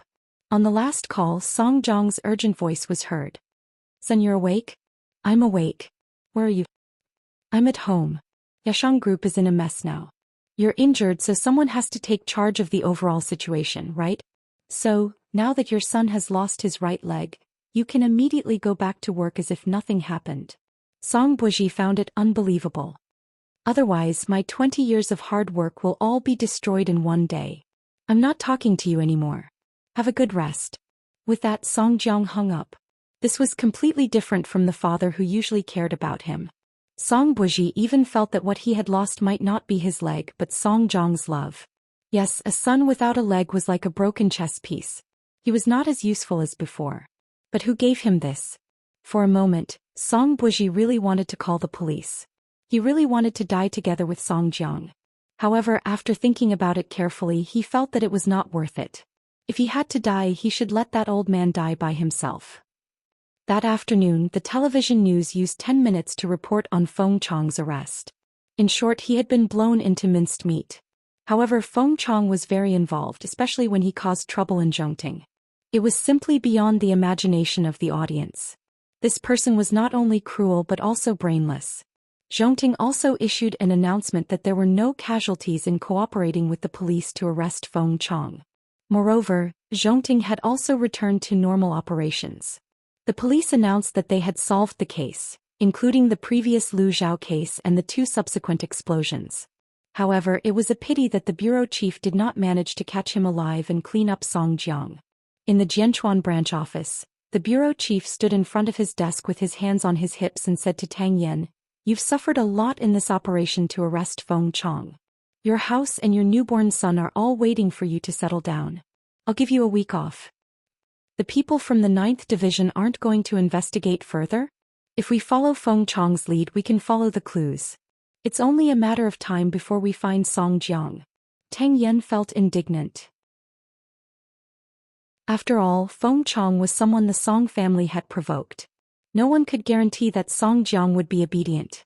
The people from the 9th Division know their limits. You just need to take your leave. The director waved his hand. He couldn't care less about what would happen later. The problem of the Song family couldn't be removed overnight. "Yes, Chief." Tang Yan bowed to the bureau chief and was about to leave the office. However, when he reached the door, he was stopped by the bureau chief. "Tang Yan, this time the higher-ups intend to promote someone to be the deputy bureau chief. I have high hopes for you. You're already in your 30s. Leave the front lines to the newcomers. It's time for you to sit at the back and be the commander. Your son has just been born. You have to think about your son." If it were in the past, Tang Yan would definitely refuse. He was not suitable for officialdom. Moreover, he liked to investigate cases freely on the front lines. However, this time was different. "Thank you for your trust, Chief." Chapter 975. He had heard of Lin Muin. Whether he was a good seedling or not, they would know once they met. In the afternoon, Tang Yan went to the banyan courtyard to pick up Feng Xianxia and her son. It was just that their nest had been blown into a terrible state. So Tang Yan decided to bring Feng Xianxia and his son to stay at Professor Tang's house for a few days. When the house was repaired, he would bring his wife and son back to their place. "Why are you leaving?" "Even if there are 2 more people, the banyan courtyard can still accommodate them." Mama Sheng asked the family of 3 to stay. She felt that the more people there were, the livelier it would be, and it would be more convenient for Fifth Aunt to take care of them. However, Feng Xianxia and her husband still knew their limits. They were already disturbing enough, and it was not appropriate for them to stay any longer. "Auntie, thank you very much for this period of time. However, I'm really sorry to disturb you any longer." Feng Xianxia hugged the child and said to Mama Xing apologetically, "We'll visit you often in the future." "If that's the case, then all right. Mama Xing did not continue to insist and sent the family of 3 out of the banyan courtyard. Tang Yan held his son in one hand and his wife in the other. The 3 of them did not have any luggage. Following me, you've really suffered. I don't think this is suffering. Feng Xianxia hugged his arm and smiled. In the past, when I was alone, I only wanted freedom. I felt that relationships and family were burdens. But now, with you and a child, I can understand how precious it is for a family to be safe and happy together. Tang Yan hugged his son with one hand and her with the other. So, I want to tell you a piece of good news. The director is going to make me the deputy director. I want to give you and your son a more stable life. I want to hire a nanny to help you, so I agreed. When our son is a little older, I hope that you will be able to complete your dreams and things that you haven't completed in the past. I don't want you to give up your life just to take care of the child and me. Feng Xianxian's eyes turned red. Should I congratulate you in advance? Deputy Commissioner Tang. Fool. The family of 3 went to Professor Tang's house. He had just returned home after being hospitalized for surgery. However, being able to see his nephew's happiness, Professor Tang felt that he had no regrets in this life. 3 days after Feng Chong's case, Jianchuan gradually returned to peace. Because of Feng Chong, the Song family was now in a state of disunity. Even if Song Jiang wanted to forcefully turn things around with the pressure from the Liu family, he still felt that it was extremely difficult. After playing for so long, he did not get anything. Instead, he lost his children and even damaged the foundation of Yashang Group. Just thinking about it, Song Jiang also felt uncomfortable. At this moment, Song Buji had been lying in the hospital for 3 days, but as his father, he did not dare to look at him. He understood his son's character, but there was nothing he could do now. Song Buji was already crippled. To him, he was a burden. He did not need his crippled son now because it would hinder him from seeking revenge on the Shin family. Although it was said to be revenge, the Shin family did not show up from the beginning to the end. Because Xianxia alone could stop an entire army. According to the current decline of the Song family, if they continued to fight with Xianxia, the Song family might not last until the beginning of next year. Therefore, he decided to continue following up on Deputy Liang. After all, he had done so much for Deputy Liang. As for Yashang Group, there was also the American finance industry. Now that Song Buji was in such a situation, he planned to find a professional to supervise and manage the funds in order to preserve his last bit of strength in order to fight Xianxia. However, what Song Jiang did not expect was that Song Buji had disappeared from the hospital. It was the nurse who found out that he was missing and called him to confirm his whereabouts. It was only then that Song Jiang realized that Song Buji had been planning to escape for the past 3 days. Song Jiang went to the hospital to go through the procedures and bumped into Song Qiaoji. When the father and daughter met again, they were enemies. Originally, Song Qiaoji had nothing to say to Song Jiang. However, just as the 2 of them brushed past each other, Song Jiang suddenly pulled her back. "Did you hide your brother?" Song Qiaoji pushed Song Jiang's hand away and replied, "I always thought that even if you didn't care about us daughters, you would always care about my brother, your son. However, from the fact that you didn't come once during the 4 days he was hospitalized, I understand that his position in your heart is actually similar to mine. He's just a pawn. He knows it in his heart, so he made his own choice. Since you don't care about his life or death, why are you still putting on an act? Mr. Song, take care." After saying that, Song Qiaoji bypassed Song Jiang without hesitation. Song Buji would definitely return, but at that time he would definitely not be a pawn in Song Jiang's hands.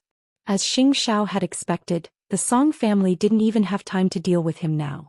It was impossible for them to cause any new trouble. Even if Song Jiang had the energy, he didn't have the ability. Yashang Group was now being suppressed by the old education industry in Jianchuan. As for Song Buji, just like the rumors, he disappeared from Jianchuan.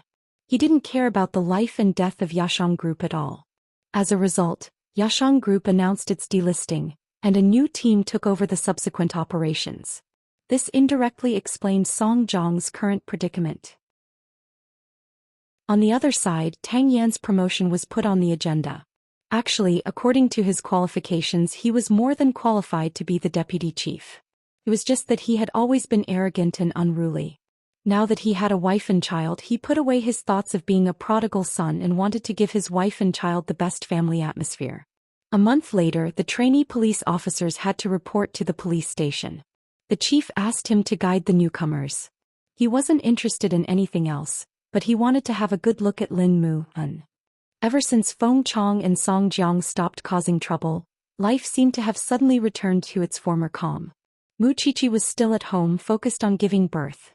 In order to spend more time with the little one, Xianxia not only threw away his work at Huangyao, but also gave half of Zhongting's work to Xin Jianchuan.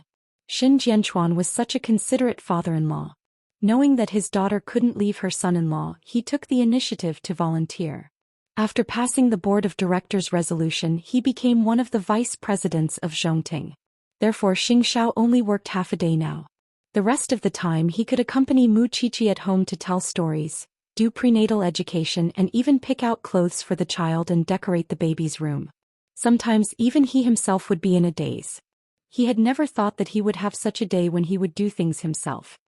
He was so meticulous that he massaged the little one's feet and went to the bathroom to put on a non-slip mat.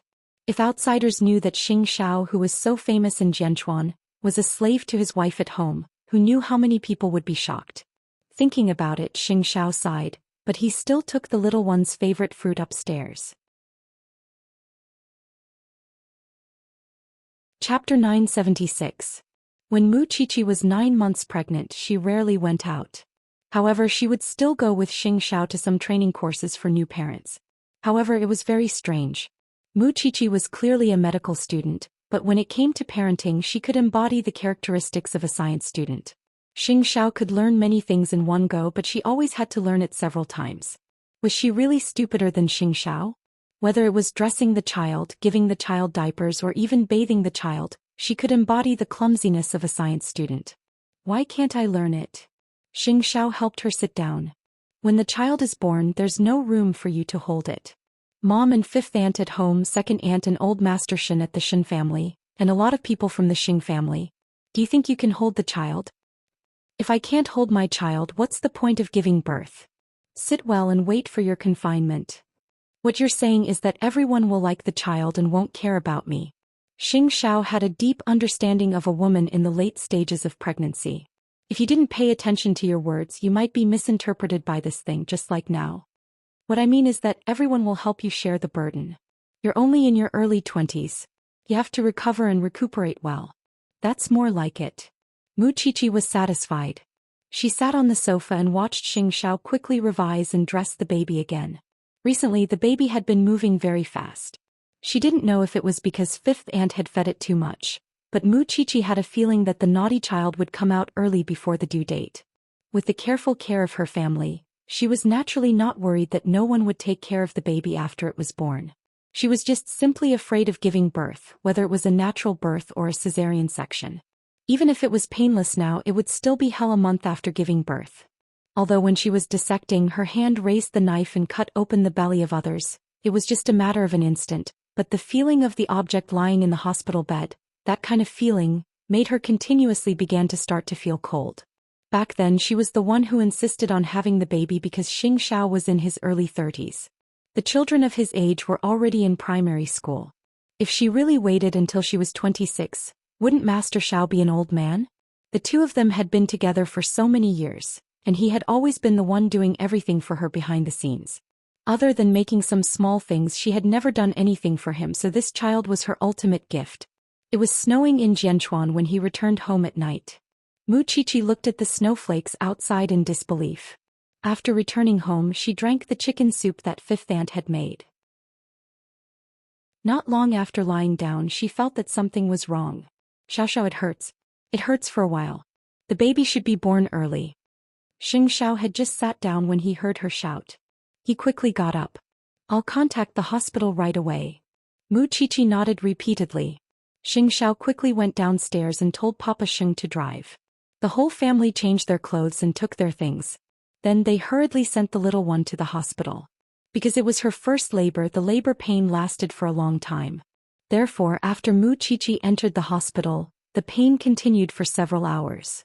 However, because she was accompanied by the whole family and Xianxia was by her side, Mu Qiqi felt that it was not that difficult to endure. At 5 o'clock in the morning, Mu Qiqi's labor pain was shortened to about 5 minutes. After the midwife checked, she said to Mama Sheng and the others, "Now we'll send the patient to the delivery room." Although family members can accompany her in order not to cause the patient to be nervous, only one of you can stay with her. It's best if it's the husband. As the pain intensified, Muchichi knew that the baby was about to come out. So she reminded herself to conserve her strength. Otherwise it would be very difficult for her to give birth naturally. Eighth brother accompanied Xiaoqi inside. She's risking her life for you, Mama Xing said as she patted Xing Zhao's shoulder. Xing Zhao was not wearing a suit and leather shoes at the moment. Because he was in a hurry, he was only wearing a dark blue turtleneck sweater. Hearing the little one's cries in the delivery room, his heart tightened. He quickly went to do a sterile treatment and then followed the nurse into the delivery room. Because of the pain, Muchichi's body was already covered in layers of sweat. Xing Zhao sat beside Muchichi and wrapped his arm around her head. It really hurts. Just bite my arm. Sob, I don't want you to see me so ugly here. Muchichi was a little resistant. I've seen all your ugly looks. Only this time you're not ugly at all, Xing Zhao said in a low voice. Do you want to know when I fell in love with you? Muchichi's attention was indeed attracted by this topic. The first time in the hospital in the town you took off my pants. Do you remember? At that time I was injured and unconscious. I saw you in my half-asleep state. I thought to myself that this thing's guts were really fat. From then on I remembered you. When I heard that you were sold by my uncle, my first reaction was that you touched my body, so you were mine. No one could sell my things. After that I just fell deeper and deeper. After Muchichi heard this, she completely forgot to record the frequency of the labor pain. She quickly asked, then when I had a crush on you, did you already like me? What do you think? You're too cunning. Muchichi endured the pain and glared at him. But I'm just a little girl. Being abandoned and schemed against doesn't suit you at all. Why do you like me? This. Who knows? Liking is liking. I never go against my heart. Xing Zhao played with her sweaty hair. After I give birth to the baby next year, will you take me skiing abroad and take me to see the aurora? As long as you want to go, I'll accompany you wherever you go. It had been a long time since the doctors and nurses in the delivery room had seen such a warm scene. Of course, they also knew who the person who was giving birth was, and who the person accompanying the delivery was. Outside the delivery room, Mama Xing and the others paced back and forth. Why hasn't she given birth yet? She's been in there for 2 hours. Madam, don't worry. Eighth brother is inside. He'll take care of Xiaoqi's emotions, Papa Xing quickly comforted. You men don't understand. Mama Xing sat on the chair nervously and sighed. Poor Xiaoqi. Madam, don't worry. Our whole family is with Xiaoqi. How could Mama Xing listen to her now? Although eighth brother was inside, she knew how dangerous it was for women to give birth. Half an hour later, Muchichi and Xing Zhao's first baby was finally born. Chapter 977. Muchichi exhausted all her strength and lay on the bed. The moment the child was born, she felt as if her soul was about to leave her body. Her entire person had sublimated. She was a mother. The man beside her held Muchichi's hand tightly. When he knew that the child was born, he did not go to see the child immediately. He only said in Muchichi's ear, in the future don't even think about having another child. I won't allow it. We just need a daughter. Also, congratulations, little one. You're mother now. Muchichi tilted her head to look at Xing Zhao. She was extremely tired, but she could clearly see that the man's eyes were red. It was his sincere love for her. Congratulations, Mr. Xing. You're father now. Do you want to hug the child? After the doctor was done with the baby, he asked the nurse to wrap her up. No need. Please carry her out. I just want to accompany my big baby now. Xing Zhao lowered his head and kissed Muchichi's head. There's sweat, there's a smell. I don't mind. I'll never mind. Therefore, neither of them had seen their daughter for the first time. The nurse carried the baby out of the delivery room. The first person to lean on was naturally Mama Xing. Oh, my little darling. I'm your grandma. The nurse was amused by Mama Xing's expression and quickly said, the baby is very healthy. He cries very loudly. It's been a long time since I've seen such a beautiful baby. Although he was born prematurely, he doesn't lose out to full-term babies at all. Thank you, nurse. How's the child's mother? Don't worry. She's very brave and in good condition. She's just too tired. The nurse smiled and turned to return to the delivery room. Not long after, Muchichi was sent out of the delivery room. Mama Xing quickly went up and looked at Muchichi with heartache. Xiaoqi, rest well. It's been hard on you. Muchichi smiled tiredly and then lost consciousness. Xianxia followed her the entire time and did not close his eyes. It was as if that little thing would always occupy the most place in his heart. No one could put anything else in it. Eighth brother Xiaoqi is asleep. Hurry up and see your daughter. Xianxia sat by the bed and ignored Mama Xing's shouts. He could not forget the entire process of the little thing giving birth. Mom, let me accompany her quietly for a while.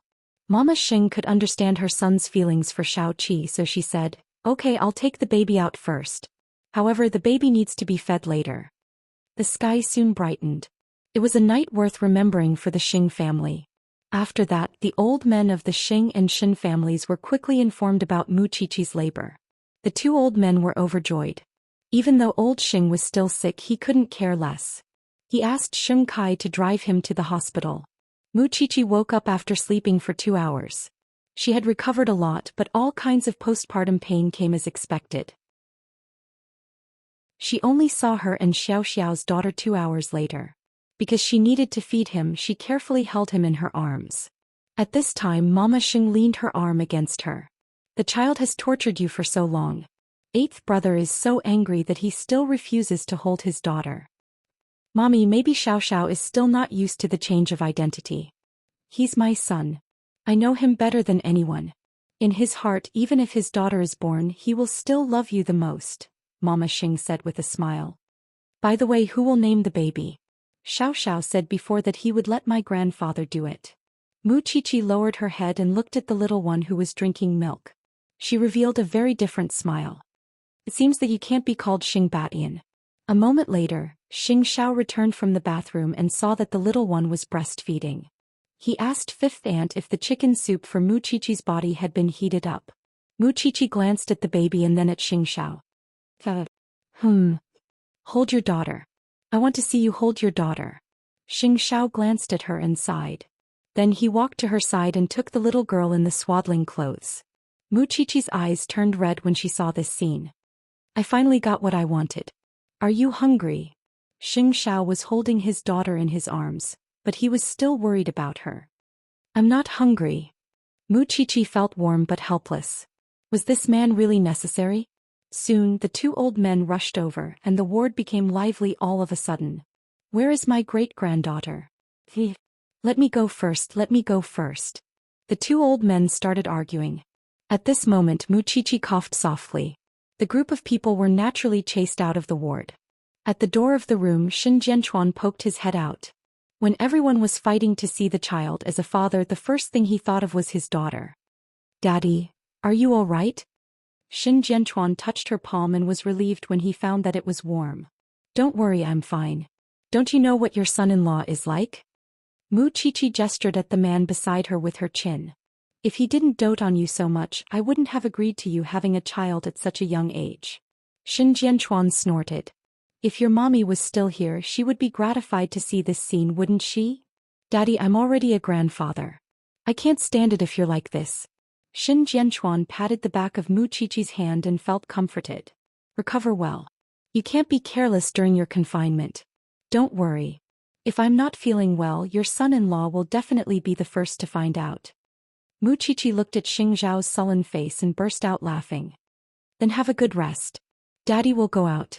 Go and see your granddaughter. Xin Jianchuan nodded. When he left, he closed the door. When Muchichi saw this, she quickly grabbed Xing Zhao's hand and said, How can a father be angry with his own daughter like this? Xing Zhao sat by Muchichi's window and held her hand. Just pretend that I'm sick. My daughter is a piece of flesh that fell from your body, but you are my flesh. Even if you hurt me, my heart will be pierced. I can't do anything about you. I just don't know what Grandpa will name his daughter. Outside the door, it was really lively. If not for the fact that this was a top-notch obstetrics hospital and a suite, who would allow a group of people to snatch the child here? It wasn't easy for old Master Xing to hold the child for a few minutes. Before he could get addicted, old Master Xing took him over. The little girl was not shy at all. She opened her small eyes that had yet to open and looked at the group of strange old people. Old Master Shin, Qiqi said that you still have to give the little girl a name. Please give her a name. At this moment, Mama Sheng suddenly said to Old Master Shin. However, Old Master Sheng was not convinced. I want to give her a name too. How about this? Old Master Shin will give her a name. Daddy, give her a nickname. The two old men glanced at each other and were satisfied with the result. Chapter 978. I've already given little Bao a name. Old Master Shin looked at the little cutie in his arms and said happily, let's call her Xing Qingwan. She's generous and ladylike. In the future she'll definitely be Mom and Dad's little cotton padded jacket. Don't be like your mother who holds a scalpel all day long. The older generation cared about the meaning of their names. Old Master Shin was satisfied with this name. At least she has some standards. Since I have a name, I'll give her a nickname. Let's call her Anan. It's simpler. I hope she can be safe all the time. Just like that, the two old men decided on their daughter's name.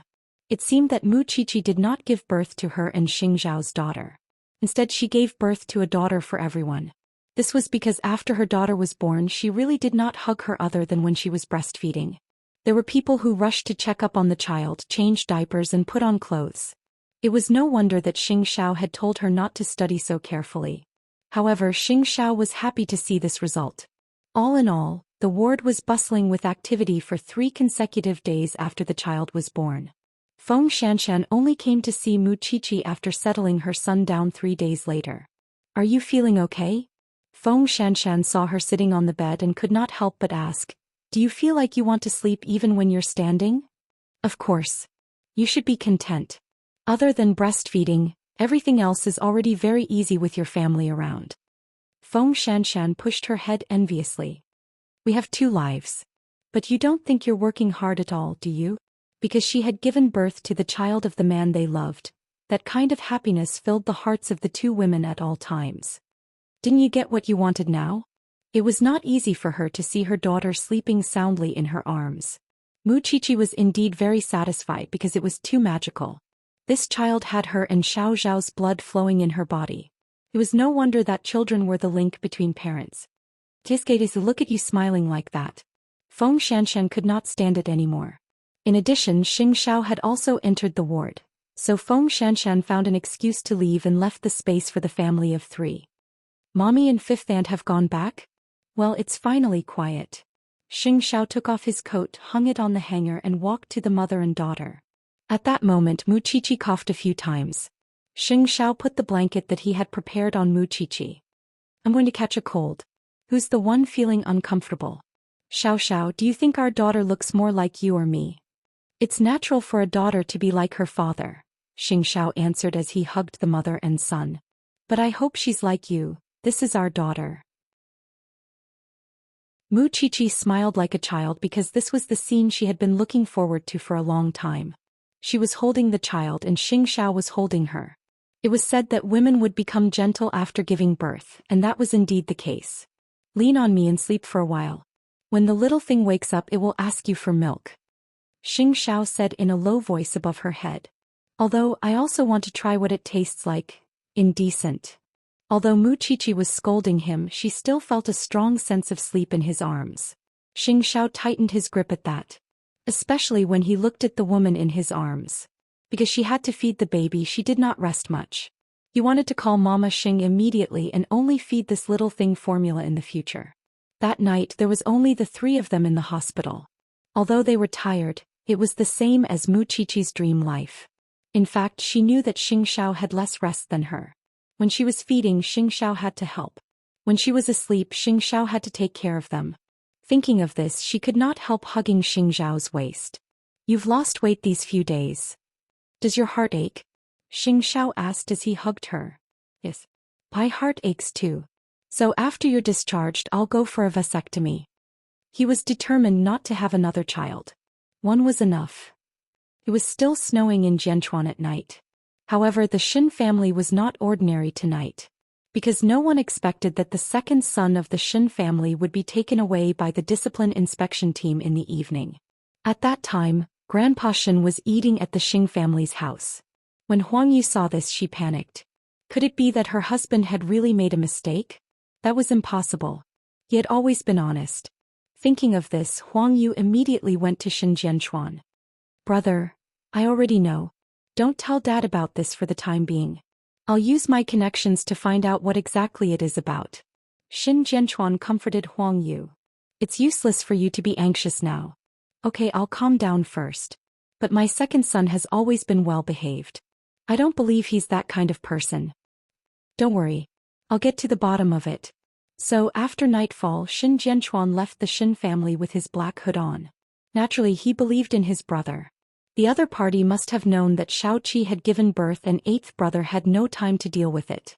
That was why he chose such an opportunity to deal with the Shin family. He did not know how second brother had fallen into the other party's trap. He had to get to the bottom of it first. Grandpa Shin was a guest at the Xing family. He had not received any news yet, but it would happen sooner or later. He hoped that it would not be too much of a shock to him. Thinking of this, Shin Jianchuan still gave Xianxia a call. Xiaoqi, pay more attention to the safety of your mother and daughter. Your second uncle was taken away for questioning in the evening. I don't know what the Song family did. He's been taken away? It's been an hour. If something happens to second brother, someone from Zhongting might come to investigate. Be prepared. Don't worry about that. Zhongting can withstand any investigation. There was no financial relationship between Zhongting and the Shin family in the first place. Even if the outside world said that Zhongting had a close relationship with the Shin family, as long as Xing Xiao and the Shin family knew the truth of it. However, did Song Jiang choose to settle the score at this time because he knew that he had just received a daughter and was ready to fight? That would be underestimating him too much. After that, Xing Xiao gave Secretary He a call to understand the whole story. Xing Xiao, it's best if you don't interfere in this matter. Someone behind the scenes wants to touch the Shin family, so they found an unorthodox way. However, you don't have to worry too much. After all, we all know that the Shin family can withstand the test. Let's wait and see. I understand. If there's anything I can do to help, I hope Secretary He will let me know. I'll be very grateful. What are you talking about? What kind of friendship do we have? However, I heard that sister-in-law has given birth. The other party probably wants to take the opportunity to cause trouble. No matter what, I'll congratulate you on becoming a father. Thank you, Secretary He. Xing Xiao put down his phone and looked at the mother and daughter who were still asleep. He turned around and looked out the window. This was the Song family's last battle, right?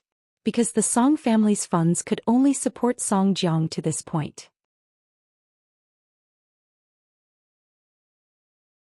Chapter 979. The next morning, Mayor Shin returned home. Huang Yu saw that he was tired, so she quickly pulled him back into the room and said, "Don't let Dad see you. He doesn't know that you were taken away last night." Mayor Shin nodded and returned to his room to sit down. He held his wife's hand and said, "I'm sorry to have made you worry. What exactly is going on? Second bro, you didn't really go and do those." "No." Mayor Shin interrupted his wife. "Don't worry. Since they want to investigate, let them do it properly. The cause of this matter is that a few days ago on the way to the office, I saved a pair of mother and daughter. When I interrogated them last night, I found out that the mother and daughter's identity is not simple. Then someone deliberately set us up." Huang Yu became even more nervous when she heard this. This was the unorthodox way that Secretary He had mentioned. Mayor Shin had saved people he shouldn't have saved and made arrangements that he shouldn't have. What were the implications and benefits involved? Of course, the higher-ups had to investigate clearly. "Don't worry. I'm not afraid. It's just that eighth brother might have to suffer a little. Eighth brother called last night and told us not to worry. Zhongting is doing a proper business. Why don't you stop doing it? Anyway, Xin Lin is already sensible. We don't lack anything. There's no need for you to work so hard outside. If you're not careful and get set up like this, what will happen if we lose you in the family?" Huang Yu had always been straightforward. But this time she was really afraid. Her husband did not come back last night. She felt as if the sky had collapsed. Moreover, even if this kind of matter was investigated in the end, her reputation would be damaged.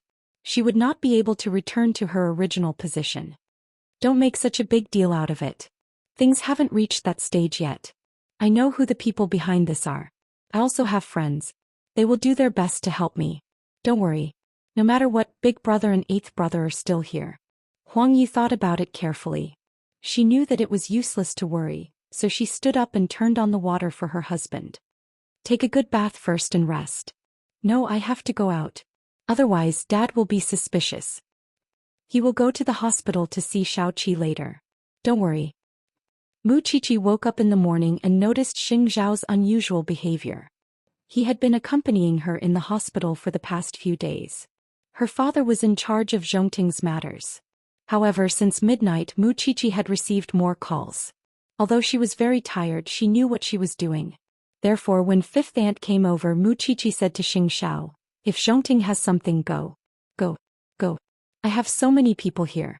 Are you afraid that you can't take care? Xing Xiao put down the bowl of chicken soup and sat down beside Mu Qiqi. I'm just afraid that they'll ignore your feelings. I'm not as weak as you think. I know I'm the one you love the most. Go, okay? Xing Xiao sighed. While fifth aunt was packing the baby's things, he said to Mu Qiqi, something happened to the Shen family. Second uncle was taken away last night because the Song family set up a trap. Things are very tricky now. Although second uncle was sent back, he is currently suspended. When Mu Qiqi heard this, she immediately became nervous. So, the old man from the Song family took advantage of you being too busy to deal with him and being careless to attack second uncle? Second uncle is loyal and straightforward, so it's easy for others to take advantage of his weakness. Song Jiang, that old fox, is cunning. No wonder he fell into his trap. I'm not telling you this to make you worry. Everything the Shen family and I have done is to protect you. You have to believe that if Song Jiang wants to hurt anyone from the Shen family or the Xing family, he has to ask us first. So, you just need to recover in peace in the hospital. Leave everything else to the man, okay? After hearing Xing Zhao's words, Mu Qiqi suddenly laughed. As expected of a father. You're even putting on airs. I understand. I'm not worried. Go ahead. Xing Xiao got up and kissed Mu Qiqi's forehead. He did not look at the little one in her arms. He put on his coat and left the ward. Outside the door, Su Che had been waiting for a long time. A lot of people came early in the morning. The people from the finance department are dealing with them now. Give them whatever they want. Let them investigate as much as they want, Xing Xiao said to Su Che as he strode out of the hospital. Go to Huangyao now. Just as Xing Xiao was about to get into the car, he suddenly saw the man in a wheelchair in front of him. He was already missing his right leg. Xing Xiao suddenly closed the car door and quietly waited for the man to approach. Long time no see. Qiuxing, you're a father now. Congratulations. It seems that Co Song heard about the good show yesterday and rushed back eagerly, right? Whose side are you on now? Xing Xiao asked Song Buji. I don't think you and Song Jiang are still father and son. After all, after finding out that you were crippled, Song Jiang's first reaction was to abandon you. I'm here to take a look at the little bride. Qiuxing won't be so stingy, right? Song Buji did not want to talk about Song Jiang with Xing Xiao at all. Just watch from afar. Don't disturb her. With that, Xing Xiao opened the car door again and got into his Bentley. Su Che looked at Song Buji from the rearview mirror and could not help but ask Xing Xiao, you're not letting me follow? There's no need. There are too many people in the ward. He won't have a chance to make a move. Moreover, Xing Xiao did not think that Song Buji was here to cause trouble. Song Buji watched the black Bentley pass by him and could not help but sneer. He hated Xing Xiao the most because he thought too highly of himself. However, Xing Xiao's guess was right. However, he did not come here to see Mu Qiqi. He came here to get a prosthetic leg. At the same time, he wanted to see how happy the little bride was now. The ward was indeed bustling with activity. People kept coming in and out. Song Buji glanced at the door, then turned to his nurse and said, let's go. It's a pity that Xing Xiao got to such an interesting and good woman first. He even has a child. If I met her first, Xing Xiao would have nothing to do with it. Since Mr. Song likes her, why don't you snatch her? A young woman is more attractive. What do you know? Song Buji shook his head. I can be ruthless to everyone and do some despicable things. Only the little bride looks the best when she smiles. In a man's life, there had to be a special woman. He couldn't get her, but he couldn't let her go. No one else would understand that feeling. It was good that he understood it. The person I want to settle the score with is that old thing Song Jiang. I only found out a few days ago that that old thing has a son. Since he threw me away so casually, I can only do justice for the heavens. Chapter 980. Xianxia went to Huangyao. Because the Xing and Shen families were old friends, their relationship had been very harmonious for the past few years. It was inevitable that they would be affected. However, the Xing family in Huangyao had been properly dealt with by Xing Kai. Even if Xing Xiao went over, there was nothing much he could do. Since you've done so well, I have nothing to worry about. Let's go. Xing Xiao put on his brown coat and black gloves. He was about to leave with Su Che.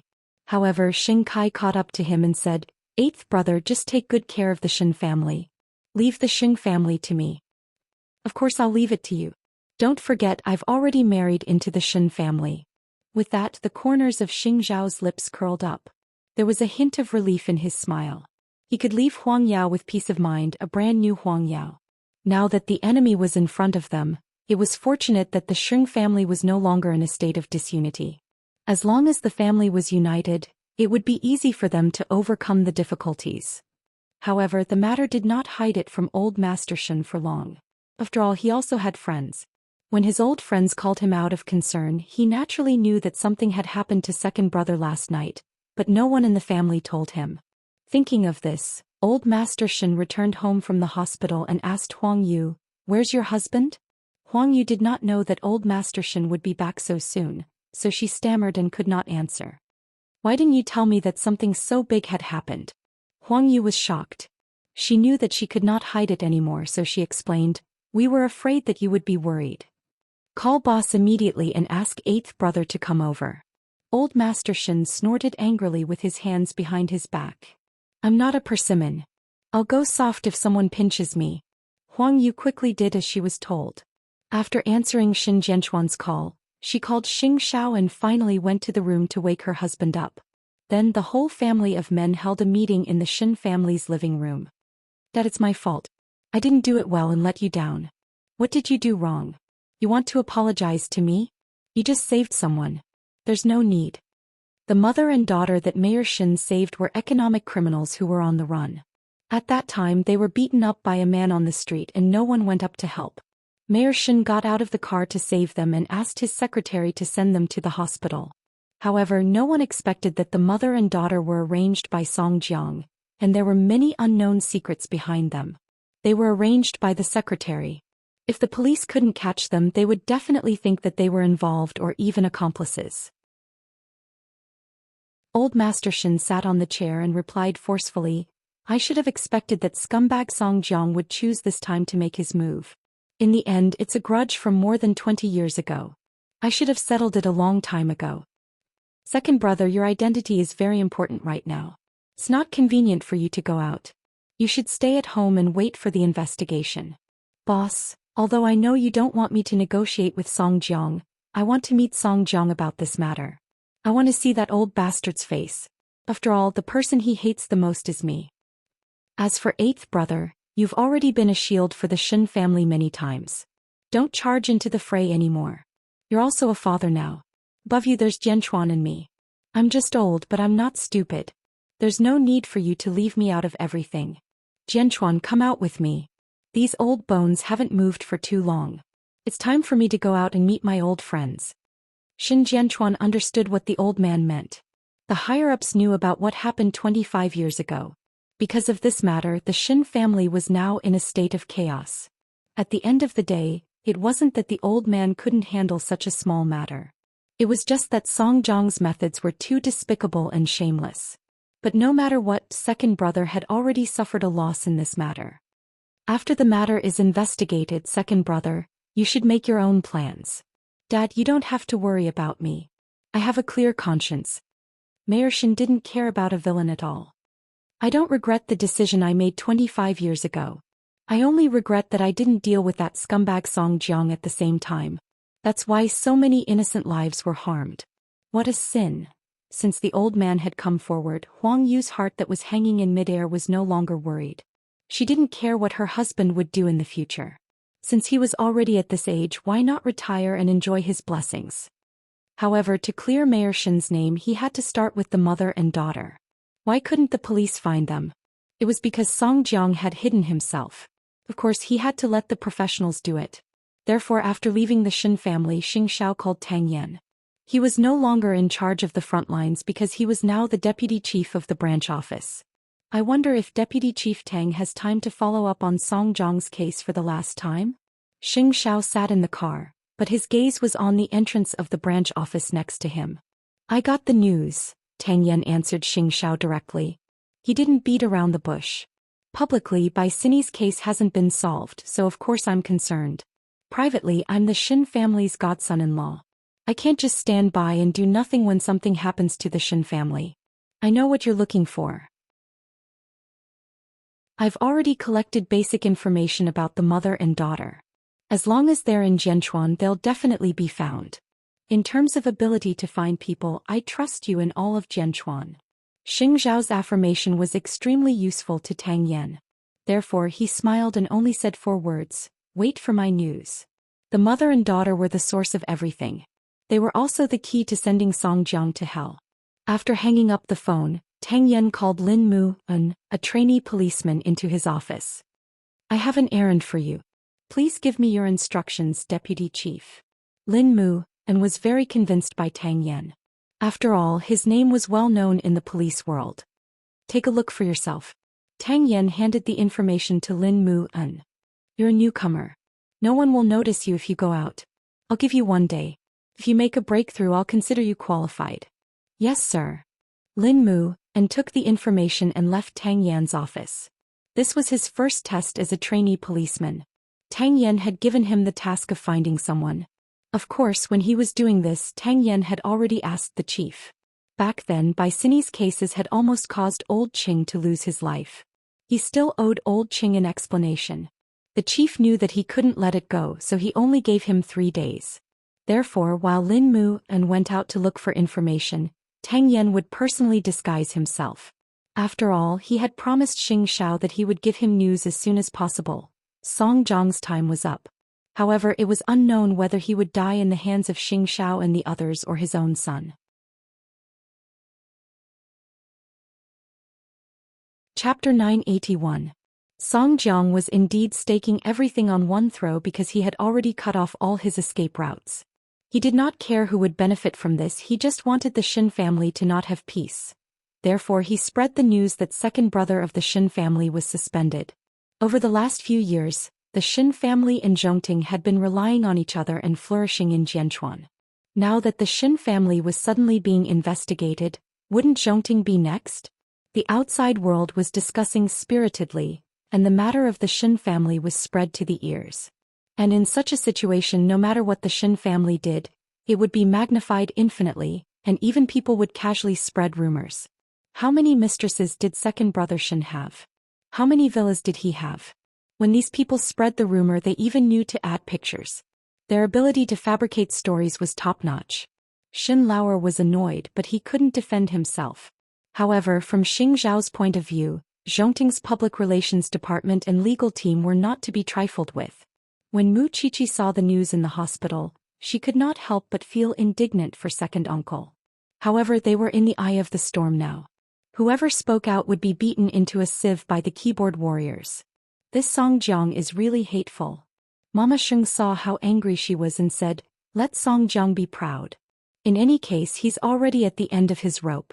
Mommy believes that justice is in the hearts of the people. The Xin family will surely get through this crisis safely. It's a pity that I'm not a man. If I were a man and Song Jiang stood in front of me, I would definitely beat him up to vent my hatred." Mu Qiqi hugged her precious daughter and snorted angrily. "Mommy, why don't we leave the hospital and go home?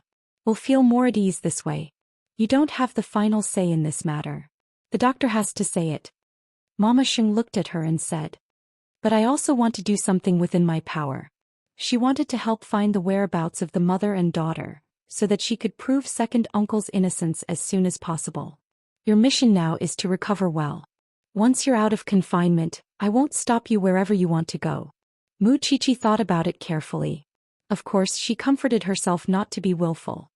"Besides, do you think it's so easy to get out of the hospital? Everyone knows that you gave birth to a daughter and they are all waiting outside the hospital." Sigh. "If I had known, I would have kept a low profile."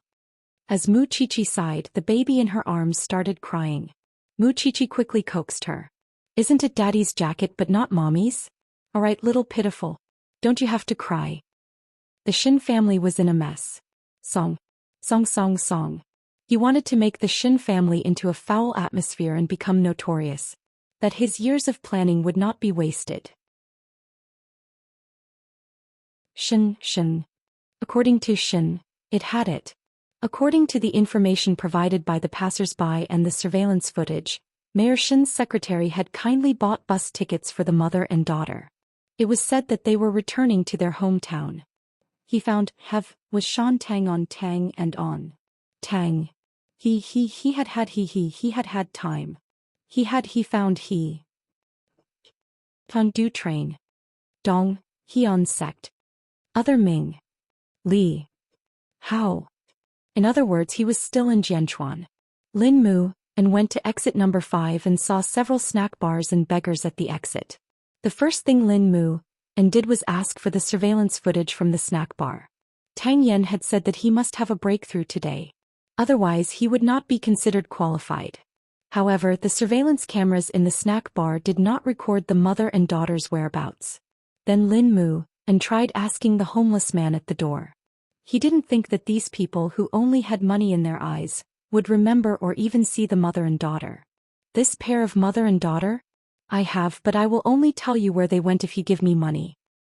I saw them too. I saw them get into a black car. No, they clearly went that way. The 3 beggars each had their own story. They just wanted Lin Mu and to pay. Lin Mu sighed. At this time, an old man sitting at the exit number 5 said, the 2 of them left in a taxi. The taxi driver is surnamed Lu. He often pulls illegal cabs in this area. That day the mother and daughter were in a hurry to leave, so they got into his car. I don't know where they went exactly. Thank you, sir. Lin Mu and turned around and thanked him. Go to Hongyuan Taxi Company. You can find this driver surnamed Lu. The old man waved his hand and closed his eyes again. He was an old resident here, so he was familiar with the surrounding area. After Lin Mu and knew the situation, he immediately rushed to the taxi company. With the help of the manager, he found 2 drivers surnamed Lu. After combining the opinions of his colleagues, Lin Mu locked onto the target.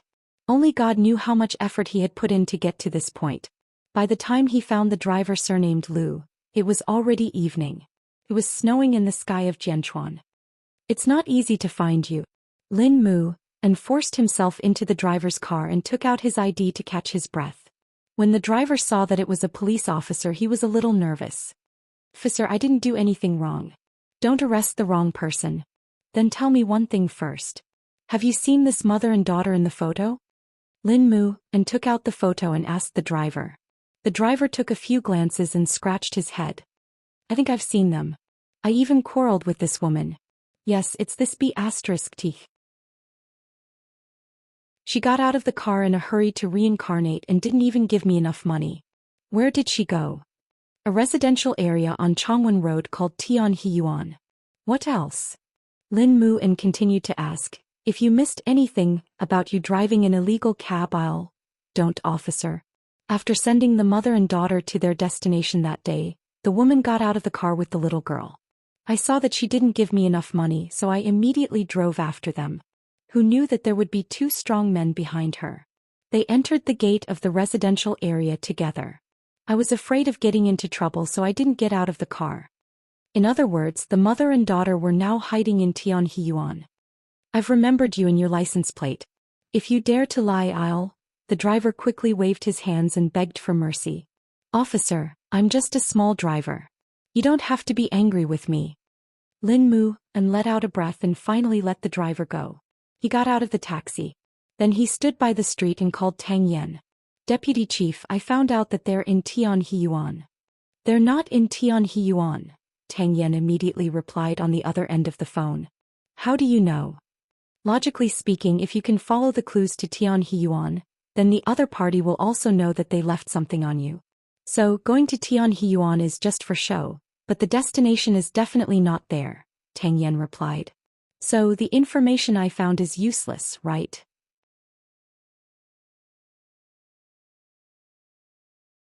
Chapter 982. Of course it's useful because the person must be nearby.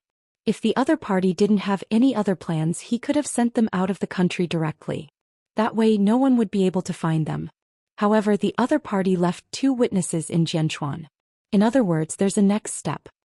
Also, if the matter blows up, the mother and daughter will be on the news and become the focus of everyone's discussion.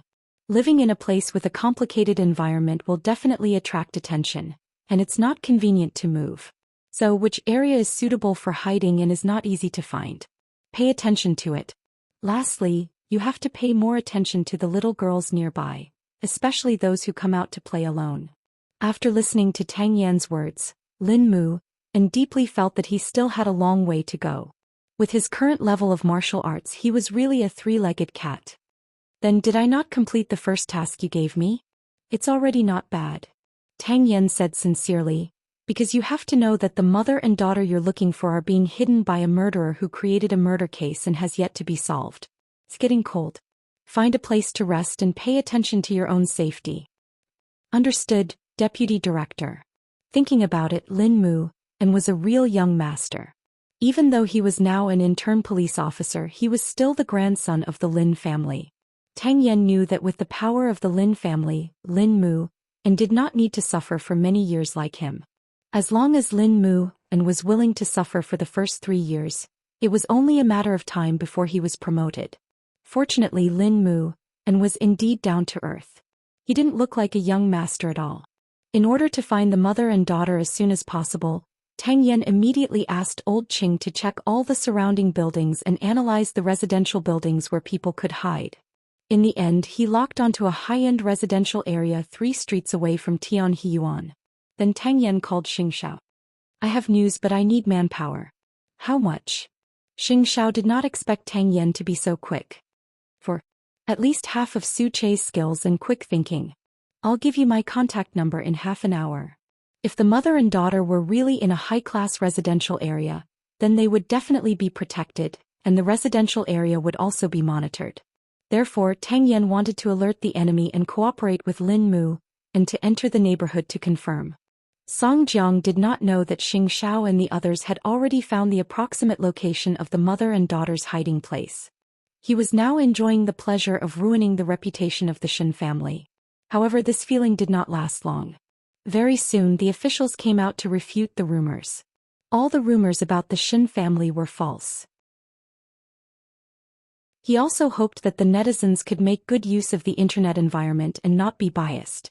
This was equivalent to someone suddenly grabbing onto Song Jiang's sweet spot when he was having a good time.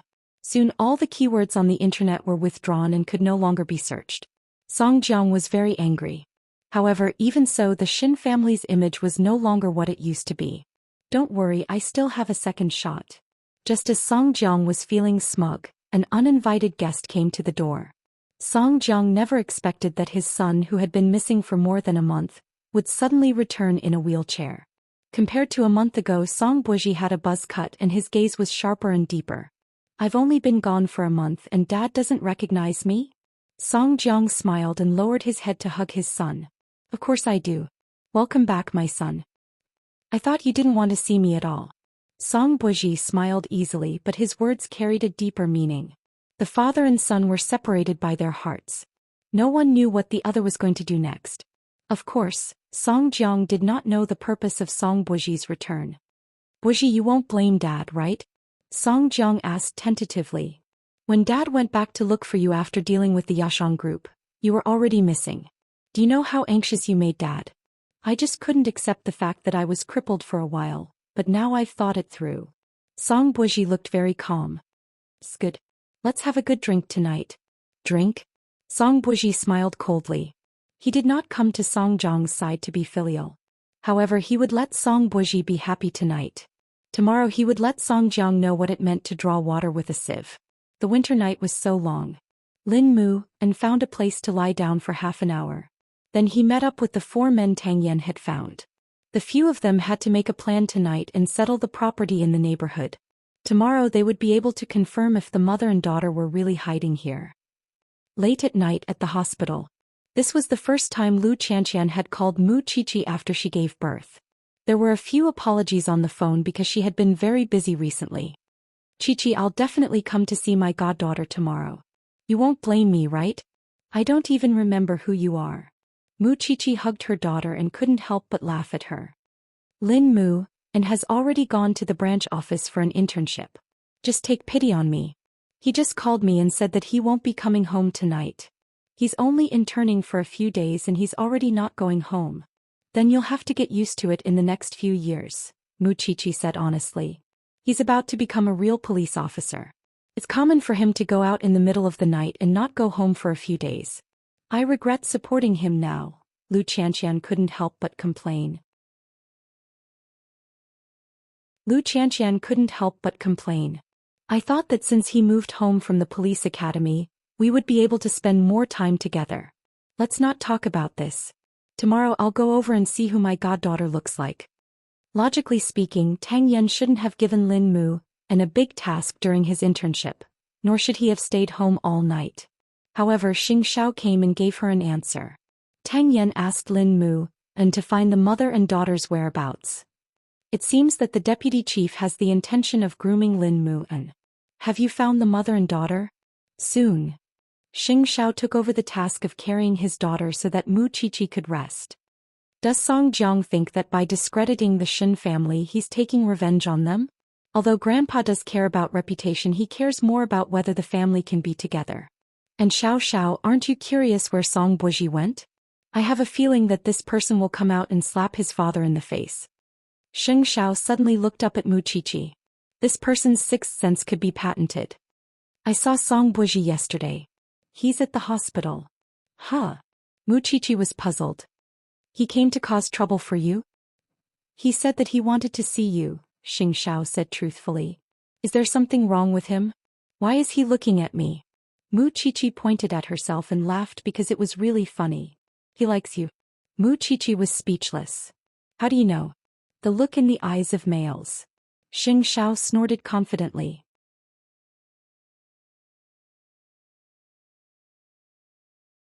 Chapter 983. No, it's useless for him to like me. I don't like him. In the past there weren't many young ladies who liked you. You're angry with me. It's not like I can control who he likes. Xianxia took the opportunity to pinch her face. Don't smile at other men in the future. It's scary when a man's vinegar jar is overturned. Mu Qiqi ignored him. After her daughter fell asleep, she asked, how has Grandpa been feeling these 2 days? Is second aunt okay? The news about the Xin family is all over the place. I don't know if the old man can get over it. Changing the topic? Mu Qiqi couldn't be bothered with this man. She placed her daughter in his arms. I'm tired. It's your turn to coax me. Xianxia returned his daughter to Mu Qiqi. Taking advantage of Mu Qiqi's puzzled expression, he pulled her onto his lap and sat her down. You coax little Qi. I'll coax you. Then how are you going to coax me? Xianxia turned her face and kissed her thin lips. I'll coax you like this. Little Qi watched her parents get intimate with each other with her sparkling eyes. On a cold winter night, it was best to warm up a little wine at home and drink with someone. Song Jiang and Song Buji were like this. This small glass reminded Song Jiang of when he was young, drinking with his father and brother. When I see the Xin family disband, I'll go to their graves and have a few drinks with them. Song Buji held his wine glass and looked at his father. He remained sober. Do you think the Xin family will disband? At the very least, they'll have to live like rats on the street in the future. Song Buji still smiled and clinked his glass with Song Jiang. That's indeed worth celebrating. Just as the father and son were drinking, the second son of the Xin family was taken away for questioning again. Moreover, he was taken away in front of old Master Xin because there had been new developments in the case.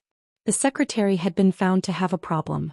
Although the secretary had repeatedly assured the higher-ups that this was his personal problem and had nothing to do with the second son of the Xin family, the second son still had to face a detailed interrogation. At this time you couldn't make the slightest mistake. Otherwise all the past would be dug out and you would be questioned. Dad, think of something. Huang Yu panicked. She didn't know if her husband would be tortured and extorted a confession from her husband. Grandpa Xin held Huang Yu. He seemed to have aged a lot overnight. Don't worry.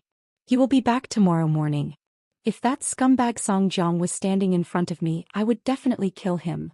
Xin Lin might have heard that something had happened to his father, So he took leave from the army and came back. Perhaps Huang Yu would be happier to see her son. Song Jiang had indeed prepared a second bullet for the Shen family, which was that woman. She would lie about being second brother Shen's mistress and drag the entire Shen family into the mire. Because Song Jiang had her son in his hands, he had to do it. Song Jiang only gave her a few days to settle her daughter down, so tomorrow was the deadline. If she stood out tomorrow and slandered the Shen family, then one of the three of them would survive. If she did not do so, then all three of them would die. This was exactly what Tang Yan had predicted. Although the police had found the approximate location of the mother and daughter, they did not know the specific environment of the residential area. However, before the police could take action the next day in the middle of the night, the woman took advantage of the fact that there was no one around to send her daughter out of the residential area. This scene happened to be seen by the people sent by Xianxia, and they immediately informed Lin Moon. Tang Yan ordered to arrest her directly because that woman was a criminal herself. This was Lin Mu's first time taking action. He was originally lying on the chair in the tea house and prepared to make do with it for the night. Who knew that this woman would be so restless? In the middle of the night she got rid of the people who were watching her and ran out. For men caught a mother and daughter, so the woman naturally had nowhere to run. "What are you doing?" "I'm going to call for help." Lin Mu looked at the mother and daughter in the corner and quickly took out his identification. "Police." Then the mother and daughter were brought back to the police station by Lin Mu. This was probably what they called wearing out iron shoes in vain. Tang Yan thought that it would take some effort, but who knew that Lin Mu would be so lucky? Wasn't a hungry wolf waiting to be caught? So Tang Yan planned to interrogate the woman at night. Lin Mu wanted to learn, so he took the initiative to stay and do odd jobs for Tang Yan. In the interrogation room, the woman was handcuffed and sitting in front of the table. Her eyes were dull. When Tang Yan came in, she suddenly stood up and wanted to pounce on him. "What did you do to my daughter?" "We are the police. What do you think we will do to your daughter?" Tang Yan asked. The woman was stunned. After a moment of silence, she nodded. "I know. You will protect my daughter, but no one will protect my son. Let me out. Tomorrow is the deadline." "What deadline?" Tang Yan immediately grasped the key point and began to attack her. "Madam May, you have to think carefully. The police are the only people you can ask for help because we will not have any intentions towards you." The woman shook her head. It seemed that she was going to keep her mouth shut. "I know what deadline you are talking about. Combined with the fact that your son is not by your side, someone is using your son to threaten you, right? I know you will definitely not tell the police, but don't forget that you are a wanted criminal. If you are caught by the police, you will never be able to go out and see your son again unless you cooperate with us." The woman clenched her fists tightly because she did not know what else she could do at that moment. "It's fine if you don't tell me. I will hand you over anyway. When that time comes, everything will go according to the normal procedure. No one will listen to your story. Think about it carefully." After saying that, Tang Yan got up from the chair. "Before I leave, I want to remind you where your son is now. Perhaps he is not safe." Her son was a string in the woman's heart, but Tang Yan pulled on this line of defense tightly and pulled at the woman's rationality at any time. "Save my son, save my son. First you have to tell us where your son is." In Song Jiang's hands. The woman had no choice but to tell the police the truth. "He took my son away and threatened me to slander Mayor Shen. He did everything. It has nothing to do with me. Is everything you said true?" "I swear." The woman raised her hand and said, "So please save my son.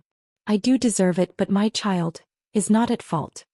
In the second half of the interrogation, Tang Yan interrogated her carefully and dug out all the secrets in the woman's stomach. Then Tang Yan handed the case to the chief to make a decision. "Mayor Shen can be cleared, but arresting Song Jiang is not within our jurisdiction. Because it involves a big case, this matter still has to be handed over to the 9th Division to handle. Moreover, Bai Sini's cases still can't be cleared.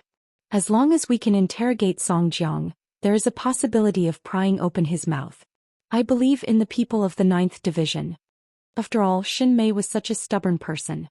After being sent to the 9th Division, she confessed everything that night. "Thank you for your hard work. I'll contact Chief Long now." After a while, Tang Yan came out of the chief's office. Young Master Lin quickly went up to him and asked, Deputy Chief, how was it? You have contributed greatly to catching the key person. The Xin family has to thank you this time. However, the follow-up will have to be handed over. It's not within the jurisdiction of our branch. No matter what, being able to help and be useful to others was the greatest affirmation of Lin Mu-en. Go home and rest. Thank you for your hard work. Tang Yan patted Lin Mu-en's shoulder and said. He returned Xing Zhao's call and had to go home to see the child. Lin Mu-en was satisfied with Tang Yan's affirmation and smiled like a child. Soon Xing Zhao received a message from Tang Yan. I understand. Thank you for this matter. You really shouldn't thank me for this matter. You should thank yourself. You invested in Lin Mu-en and helped yourself. Tang Yan smiled over the phone. Wait for the news to come out tomorrow. Song Jiang has been arrested. He has planned for so many years, but it was ruined by a child. To Tang Yan, Lin Mu-en was a child. I'm home. I need to coax the child to sleep. Same to you.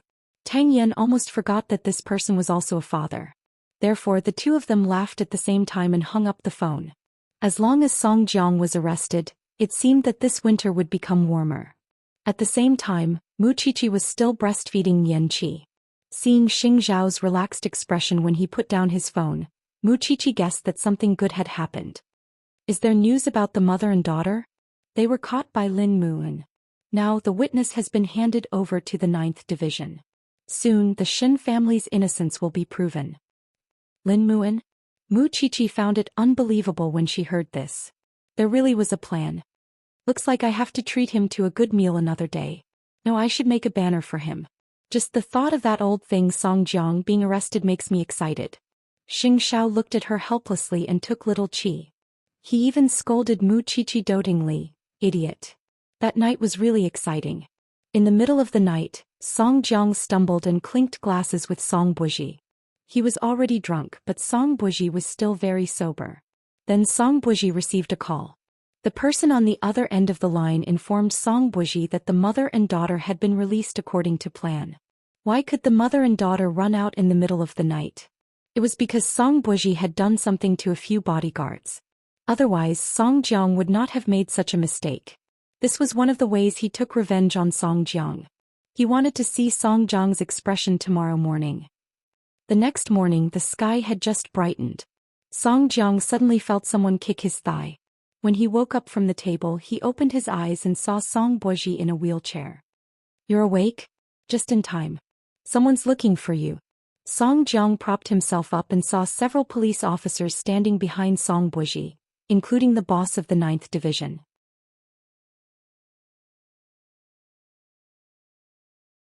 Chapter 984. Song Jiang had yet to recover from his shock. He stood up with his hands on the table and pointed at the people from the 9th Division. Are you here to protect us again? Don't you have anything else to do? We don't need you here. Get lost. Chief Long looked at Song Jiang mockingly, smoke coming out of his mouth. This person had been keeping the entire 9th Division busy recently. How could he spare him? They're here to arrest you, Song Buji answered Song Jiang on behalf of Chief Long. The mother and daughter have been arrested. Song Jiang was stunned when he heard this. A moment later he suddenly came to a realization. It's you. Your matters have nothing to do with me. Song Buji calmly tidied up the wine bottles on the table. It's just that your wish to see the Xin family destroyed might be shattered. For a moment, Song Jiang couldn't accept the fact that Song Buji had betrayed him. He grabbed Song Buji's neck from behind. B*****, you're a B*****. How could I have such a son? How could I have a crippled son like you? And the relationship between you and Deputy Liang, the murder case you used Chongrong Electronics to create, and the dirty deals behind J-City. I've handed the evidence to the police. Song Buji very calmly broke free from Song Jiang's shackles. I just want you to have a taste of being abandoned and betrayed. Don't you want to see the Xin family fall apart? Then I'll help the Xin family prove its innocence and help the Xin family prosper. I'll make you die, with a grievance. He was clearly one step away from success, but all of Song Jiang's plans had been ruined by his son. His grand blueprint, his ambition, and he even felt that he would be able to achieve great things with Deputy Liang in the future. However, all of this had been ruined by his good son today. Do you think you can run away if I'm arrested? I was coerced by you from the beginning to the end. Which of your matters did I touch? At most, I seduced the little CEO of the Liu family. However, I only knew about your plans but I didn't participate in them. Song Buji sneered. If that's the case, I still have merit for reporting you. Even if I'm at fault, it can be offset. You and your son should have said enough, right? After Chief Long finished smoking, he gestured for his subordinates to take action. Song Jiang, do you really think that no one knows about the shady deals you've done? The 9th Division has been keeping an eye on you for a long time. Sooner or later this day will come. There's no need to continue daydreaming about your meteoric rise. Take him away. When Song Jiang was taken away, he looked at Song Buji unwillingly. He still wanted to resist, but Chief Long kicked him in the abdomen. Stop your futile struggle. Let's go back to the police station now and have a good discussion about whether the grudge from 25 years ago was right or wrong. We'll give you justice now and see how evil the Shin family is. The subordinates took Song Jiang away while Chief Long stared at Song Buji's back and said, since you've chosen the right path, you'll be open and above board in the future. Otherwise, I'll capture your son after I capture your father. I won't see you out, Song Buji replied with a smile. It was impossible for him to live as his father because his greatest hatred in this life was towards Song Jiang. Very soon the news of Song Jiang's arrest spread. The mother and son also confessed all the facts. In fact, because of a grudge from more than 20 years ago, many cases were involved. Took almost a year. The second son of the Shin family was released home the next day. However, because of the damage to his reputation, he could no longer continue to be the mayor. However, the higher-ups had their own arrangements. When Huang Yu saw her husband return home, she felt that it was good that he was safe. Any compensation was not as important as a family reunion. At this moment, Shin Lin rushed home. After training in the army for such a long time, he had tanned and lost weight. However, he had matured and become more manly. Huang Yu was overjoyed to see her son. Why are you back? I knew that something had happened to Dad, so I took leave to come back. However, when I came back, I heard that the criminal had been arrested. Is Dad all right now? Shin Lin asked as he wrapped his arms around Huang Yu's shoulders. He's fine. Your father is fine. Huang Yu wiped her tears. Quickly go and see your grandfather. Your grandfather will be very happy to know that you're back. Don't worry, Mom. In the future, you and Dad don't have to worry about me anymore. I'll train well in the army and find you a very good and filial daughter-in-law. Huang Yu nodded happily. Okay, you're really sensible. The Shin family's scandal was cleared up by the police. According to the mother and daughter's confession, everything was because they were coerced. That was why they had set up a trap to frame Mayor Shin. All of a sudden, the dark clouds that had shrouded the Shin family's heads suddenly dispersed. Xing Xiao soon found out about Song Jiang's arrest, even though he had known about it last night. Today was the day he would bring Mu Qiqi and her daughter home. This way good things would come in pairs. When they came out of the hospital, Xing Xiao held his daughter in one hand and Mu Qiqi in the other.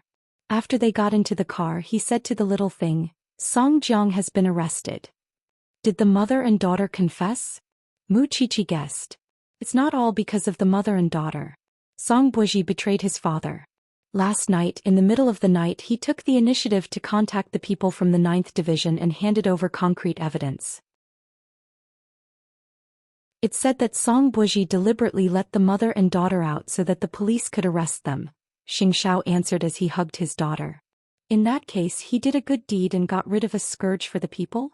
Mu Qiqi couldn't understand Song Buji. He was so annoying when he destroyed Xianxia and Lin Mu.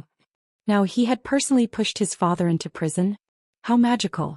To be specific, he did it to take revenge on Song Jiang for what he did to him in the hospital. There's no need to say it. I understand. In short, it's a dog-eat-dog situation, right? Mu Qiqi snorted. I don't care what happens to the Song family. I only know that without Song Jiang in the future, the air in Jianchuan will become fresh. My only hope is that Song Buji won't become like Song Jiang. The two of them looked similar, but when she thought about it carefully, there were many differences between the two of them. I just didn't expect that the one who gave Song Jiang the final fatal blow would be his son. Fortunately, we can go home now. By the way, what's my daughter's name?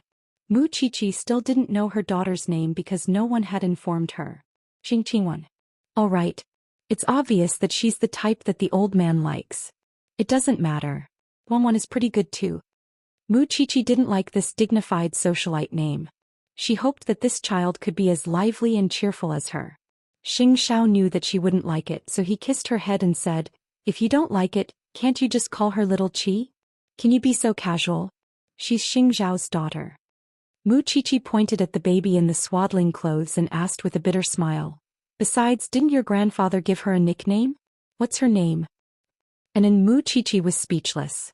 After a moment of silence, Wuxia suddenly touched her nose and said, "Then let's call her little Qi. However, we can only call her that in private. Otherwise, that old man will be angry." Xianxia was quite satisfied with his wife and daughter. So, on the first day of Song Jiang's arrest, he brought the mother and daughter home. In the interrogation room of the 9th Division, there was a musty smell. Song Jiang knew that this was not an ordinary police station. Chief Long entered the interrogation room with the file. He looked at Song Jiang and sat down in front of the interrogation table. "Song Jiang, did you know that on the night Xin Mei came in she spat out all the secrets in her stomach?" "I heard." Song Jiang snorted coldly. "So how long do you plan to hold on? Let me make it clear first. Your son has already explained everything that needs to be explained. Your dens in J City and your 2 assistants have also been arrested. We are also doing our best to arrest the murderers of Bai Sini's suicide cases.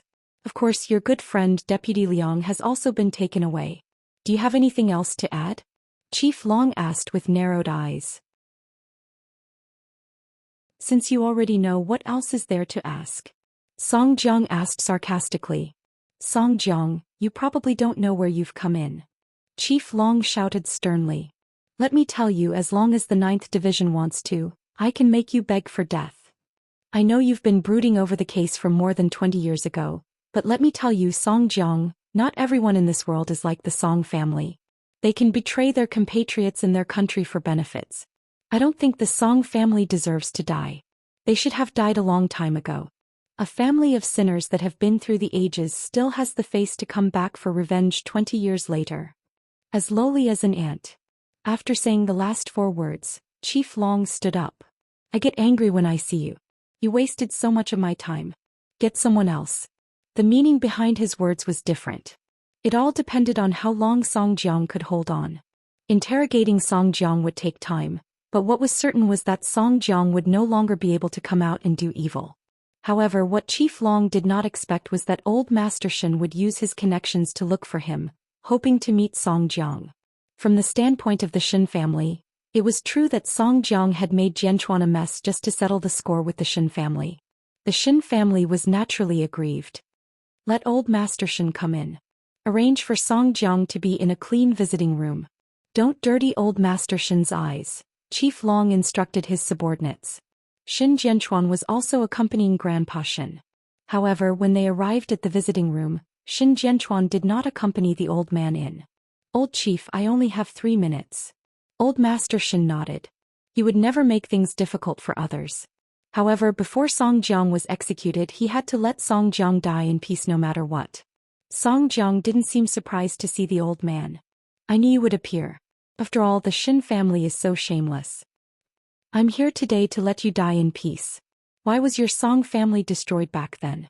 Old Master Shen sat on the chair and said to Song Jiang, "There are a few details that you don't seem to know."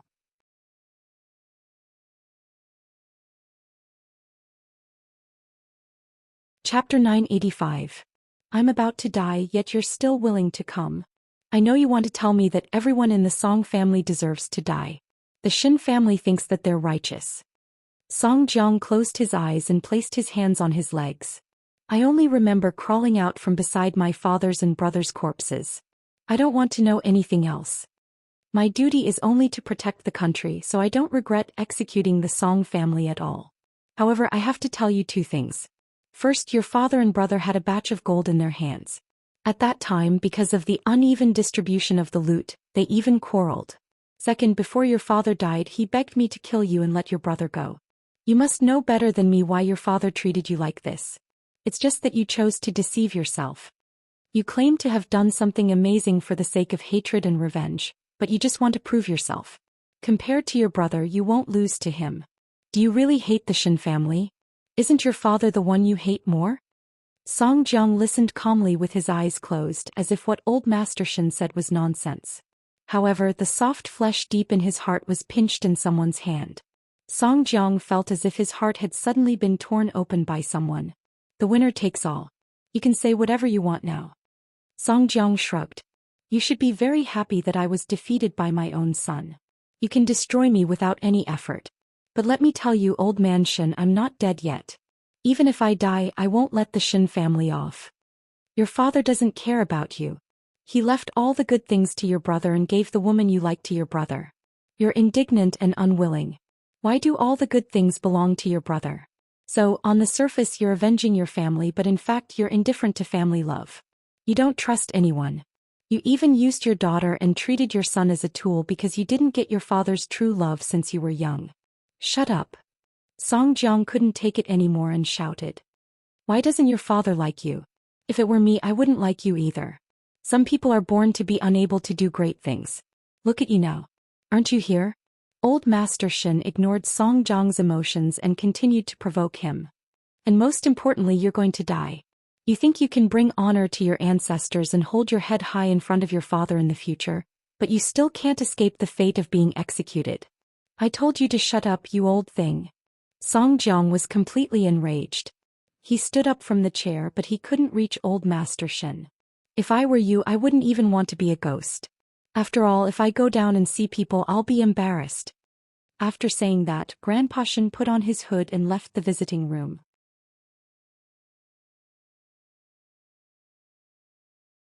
He wanted to directly destroy Song Jiang's heart so that Song Jiang would have no desire to struggle. He wanted Song Jiang to recognize how ugly he was. Whether he lived or died, it was of no value to him. Shin to old, Shin to old, to Shin to Shin to Shin to old, to Shin to Shin to he. Of course, with Shin Jianchuan. When the old man came out, Chief Long said to the two of them, I used to think that physical torture was the best way to make a person speak. Only now do I realize how terrifying it is to destroy the heart. One could tell from Song Jiang's pained and crazy expression. He could endure the pain, but the entanglement and pain in his heart was like a blunt knife. It couldn't kill him in one strike, but it would grind against his flesh. I didn't expect the grudge from so many years ago to lead to so many cases.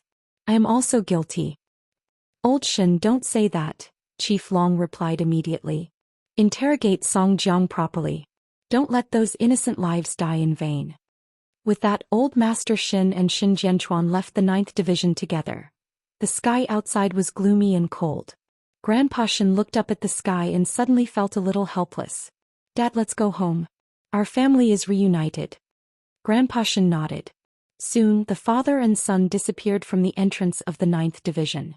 According to Tang Yen, that night Song Jiang confessed everything, including how he pretended to commit suicide and created the murders of those girls. In fact, he was using Chongrong to recruit young girls. Then, in order to rope in power, he gave those young and beautiful girls to powerful people as gifts. When those girls were out of control, or rather they were tired of being played with by the other party, a suicide case could cover up everything. Although Tang Yen and the others had long known that this would be the result, they still found it unbelievable when they heard Song Jiang say it. Human lives were toys and weapons in his hands. Even Song Buji and Song Qiaoji couldn't escape misfortune. After that, he also confessed to a few cases he had committed abroad, such as forcing Song Qiaoji's fiancée to death. All in all, the 9 rounds that night were quite fruitful. Old Qing heard the news from Tang Yen at the branch office. He had gotten his revenge, but he didn't feel happy at all. This was because there were at least 10 lives in Song Jiang's hands. How many families were there? As police officers, they guarded the lights of thousands of families, but someone like Song Jiang could easily destroy so many reunions. This kind of person should be shot 10 times. The court knows how to sentence him, Tang Yen replied. Where's Song Buji? I don't believe he's innocent. Of course, Song Buji wasn't innocent, but when he went to the 9th Division to make an exchange with Chief Long, he had made the conditions clear. He could give Song Jiang all the evidence of his crimes, but Chief Long had to promise to keep him free. If an ordinary police officer were to face such a matter, they would never compromise, especially Tang Yen. A mistake was a mistake. Your father's mistake and your mistake were not the same thing. However, the 9th Division was involved in major cases. Keeping one person could be exchanged for the safety of many people. After weighing the pros and cons, they had the right to make such a decision. Don't sigh. At least Song Jiang was caught in the end. Tang Yen patted old Cheng's shoulder. It's cold. Let's go back from work.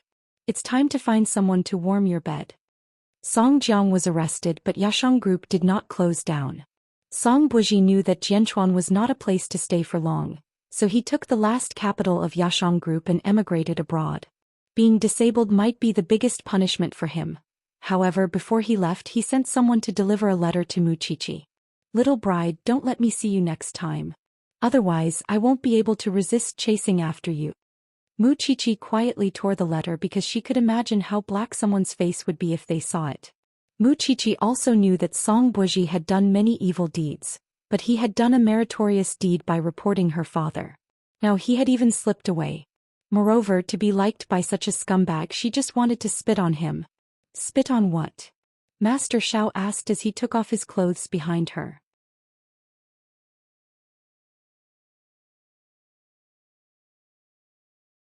Chapter 986. There's something in my mouth. Mu Qiqi quickly played dumb. Let me see. With that, Xianxia turned Mu Qiqi's head around and kissed her. When Mu Qiqi couldn't breathe, he said, "There's something." Xiao, what were you looking at just now? Do you think I didn't see it? Xianxia was jealous. He hooked his arm around Mu Qiqi's neck and snorted. You only belong to me. Don't even think about it. Mu Qiqi rolled her eyes and expressed helplessness at Xianxia's possessiveness. Speaking of which, we're not legally husband and wife yet. If it weren't for the fact that she was still in confinement, Xianxia would have slapped her little butt. Can you repeat what you just said to me? Mu Qiqi did not have the guts. She shrunk her neck and used breastfeeding as an excuse to leave Xianxia's sight. The two of them had been registered abroad for a long time, but the domestic law had yet to recognize them. Mu Qiqi's birthday was around the corner. Could it be that he, Xianxia, couldn't change the marriage certificate even if he wanted to? Since she had already given birth to her daughter, she could forget about escaping.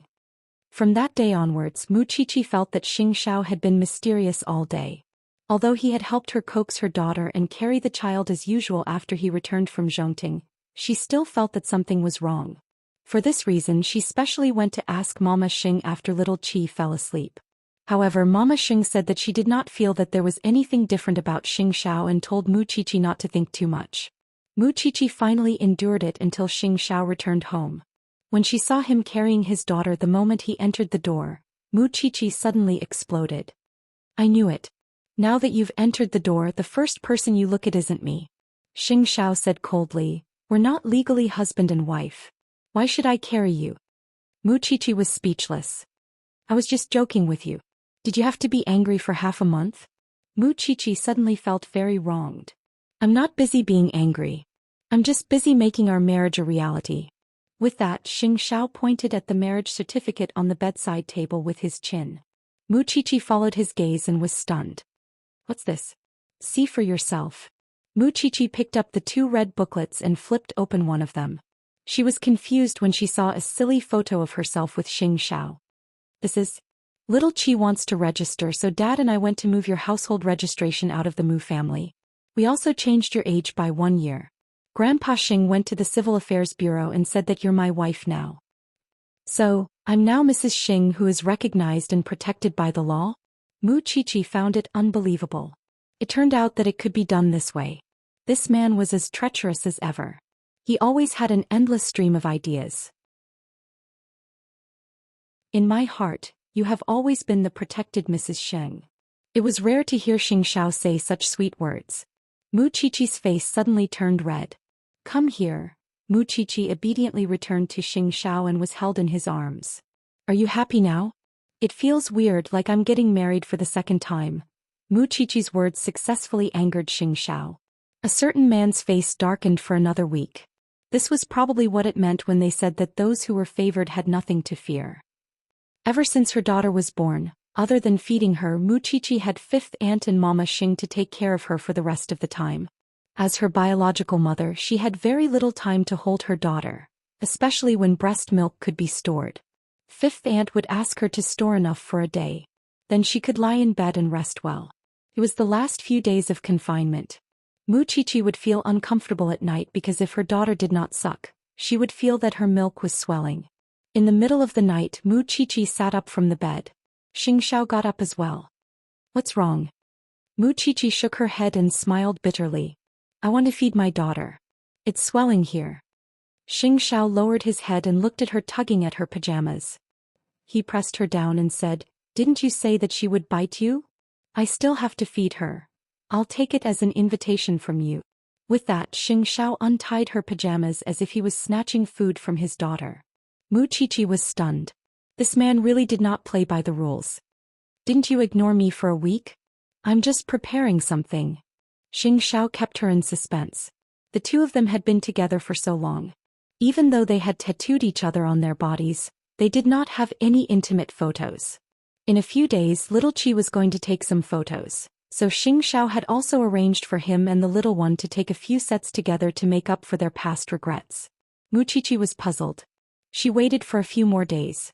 On the day that her confinement was over, Suche picked her up and sent her to the best photography center in Jianchuan.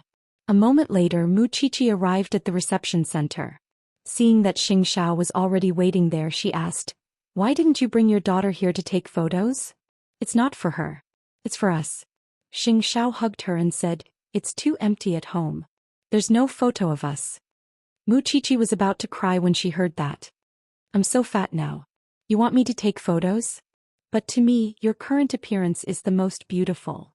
Muchichi immediately stopped crying and asked very seriously, "Are you serious?" "It's fake.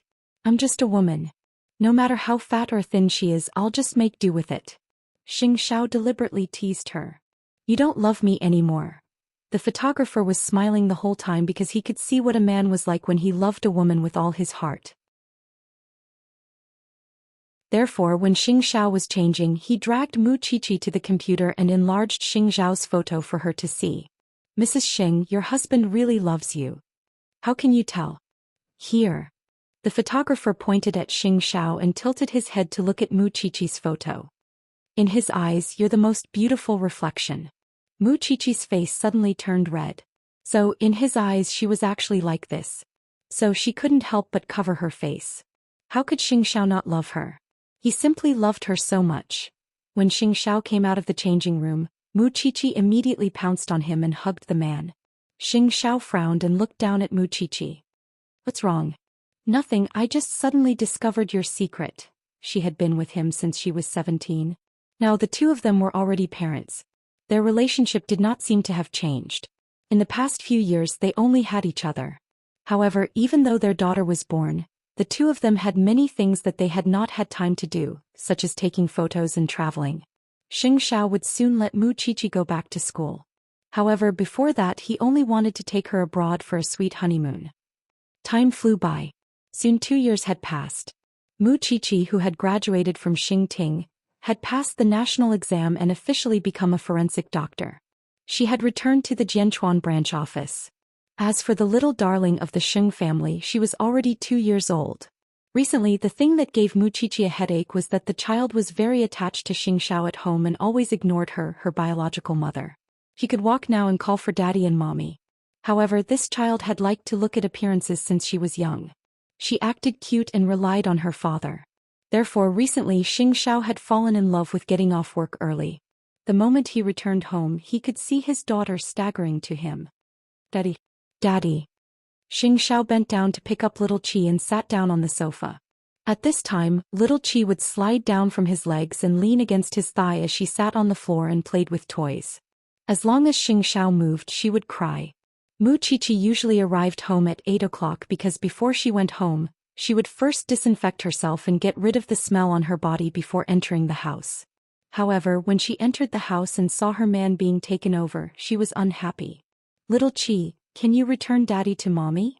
Little Chi pushed her away. "I don't want mommy. I want daddy. Daddy is mommy's." Little Chi kept shaking her head. "He's mine." Muchichi stood up and glared at Xingzhao before returning to her room. He was not in a hurry. Anyway, someone would come to deal with her. Little Chi was doted on by the Sheng and Shen families. It could be said that she was doted on by thousands of people. However, the person she was most afraid of was old Master Shin because he would poke her little face with his beard. In a while, Shin Jianchuan would come over and take little Qi over to stay for a few days.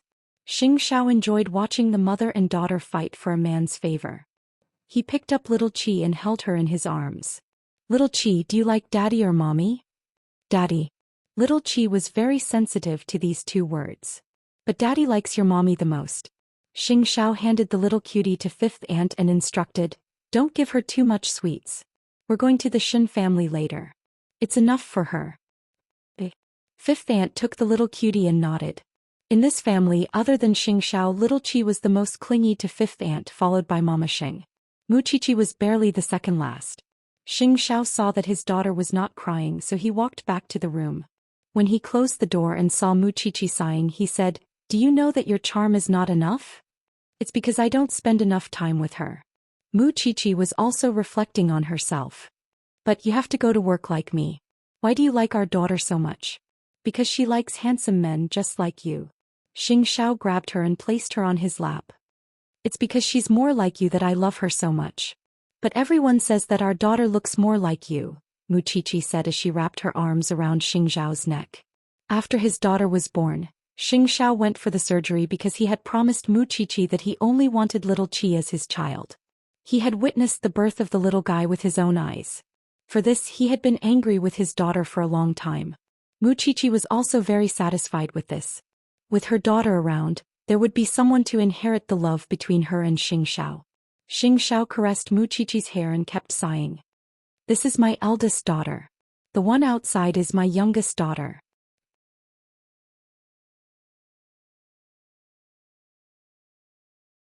Chapter 987. You have such a heavy taste. Why are you sleeping with your daughter? Muqiqi snorted. Xianxia hooked her chin and whispered in her ear, could it be that someone has forgotten to call me daddy on a certain day in the past? Muqiqi broke free from his grasp and stood up from his embrace.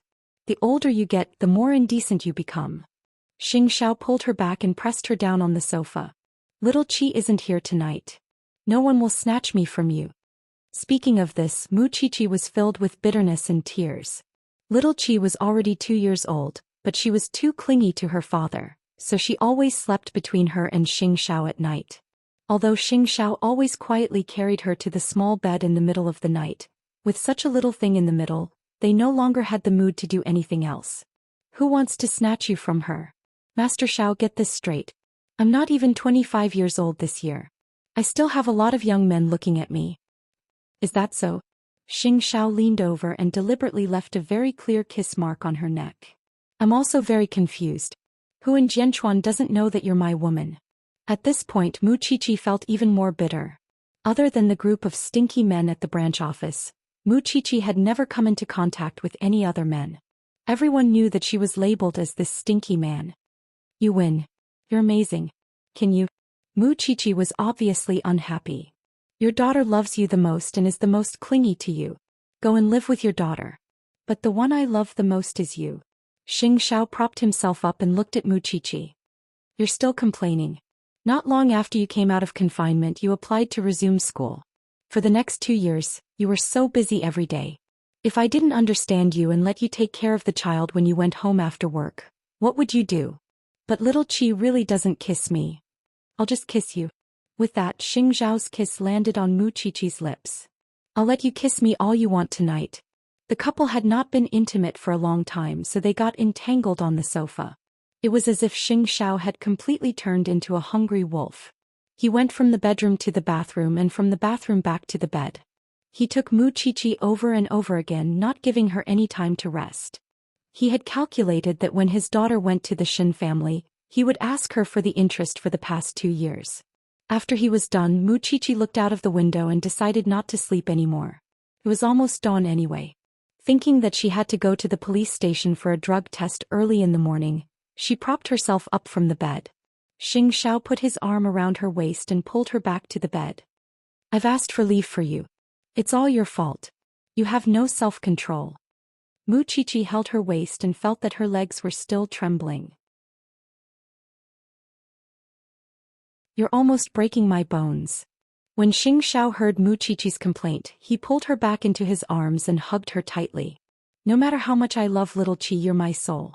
Last night, I felt that my soul had returned to its place. Muqiqi immediately let go of her angry face. When little Qi comes back from the Shen family, let her sleep with fifth aunt. That's too harsh on her. Muqiqi couldn't bear to do it. She didn't have much time to spend with her daughter. If they slept together at night, she could still hug her daughter. If she really let little Qi sleep with fifth aunt, perhaps little Qi would call her auntie soon. Woman, your name is contradiction. Anyway, Xianxia had asked for leave for Muqiqi, so she simply slept until noon. When she woke up, Xianxia had already gone to Zhongting. This was the difference between men and women. They had clearly not slept all night, but men could still go to work in high spirits. When they arrived at the police station, Feng Xianxian saw that she was wearing a silk scarf and blinked at her. Did you come hard last night? A man who has been hungry for a long time is simply unreasonable. Muqiqi sat on the stool feeling a little listless. Xianxian, quickly touch me. I have a fever. Feng Xianxian reached out and felt it. As expected, she said, it's not clear yet. I've already done the drug test. You can go back and rest today. Muqiqi's ears were buzzing. She couldn't hear what Feng Xianxian said at all before she fainted. Feng Xianxian was so scared that she quickly took out her phone and called Xianxia. When Xianxia heard that Muqiqi had fainted at the branch office, he immediately postponed the meeting and brought Muqiqi back to the banyan courtyard. The family doctor came over to take a look and said to Xianxia, Xiaoxing, you have to control yourself during sex. Madam is fine, but you have to pay attention to rest. Muqiqi had actually woken up a long time ago, but when she heard the doctor's words, she only wanted to find a hole to hide in. Who would have a fever because of such a thing? Not long after, Xianxia asked fifth aunt to send the doctor away. He returned to the bedroom and sat by the bed. He sighed. From tomorrow onwards, no matter how busy you are, you have to keep exercising. You're the one who should control yourself. Muqiqi said with a red face. You even embarrassed me in front of the doctor. Xianxia hugged her in his arms and kissed her forehead. Don't do this next time. If you have a fever, I'll be the one feeling sorry for you. Muqiqi buried her head in Xianxiao's arms, unable to say anything at this moment. The two of them were still the same as before they got married. No matter how mature and steady Xianxia had become in front of outsiders, the way he doted on Muqiqi was almost the same as before. Sometimes it was even more than before. As for Muqiqi, because she was an official forensic doctor, she naturally had a cold and serious face when she was working. However, in front of Xianxia, she was still the young girl who had a crush on him. Alright, you can go back to Zhongting to work. I'll rest at home. Xianxia kissed her forehead and placed her steadily on the bed. Muqiqi quickly fell asleep. However, when she woke up at night, she saw Xianxia holding his computer and sitting on the sofa in a video conference. Muqiqi looked at the back of the man she admired and loved deeply. Her heart felt warm and satisfied. In the evening, Huang Yu sent little Qi back. This time little Qi only lasted for 2 days and 1 night. As soon as the child returned home, she looked for her father everywhere, so Mama Xing quickly sent her to Xianxia and Muqiqi's bedroom. When the child saw her father, she immediately staggered over and hugged her father's thigh. Xianxia picked up his daughter and said to her, Mommy is sick. Little Qi can't be noisy. Can you promise Daddy? Little Qi looked at her father with her big eyes and nodded. Little Qi, be good. Then if Mommy isn't feeling well, what should I do? Little Qi turned her head and looked at Muqiqi, who was lying on the bed. Then she slid down from Xianxiao's leg and ran to the bed. She wanted to climb onto the bed, but her legs were too short. When Xianxia saw this, he helped her. However, little Qi climbed to Muqiqi's side and rubbed her little head against Muqiqi's neck. Mommy. Muqiqi immediately hugged the child and cried in satisfaction. Good baby.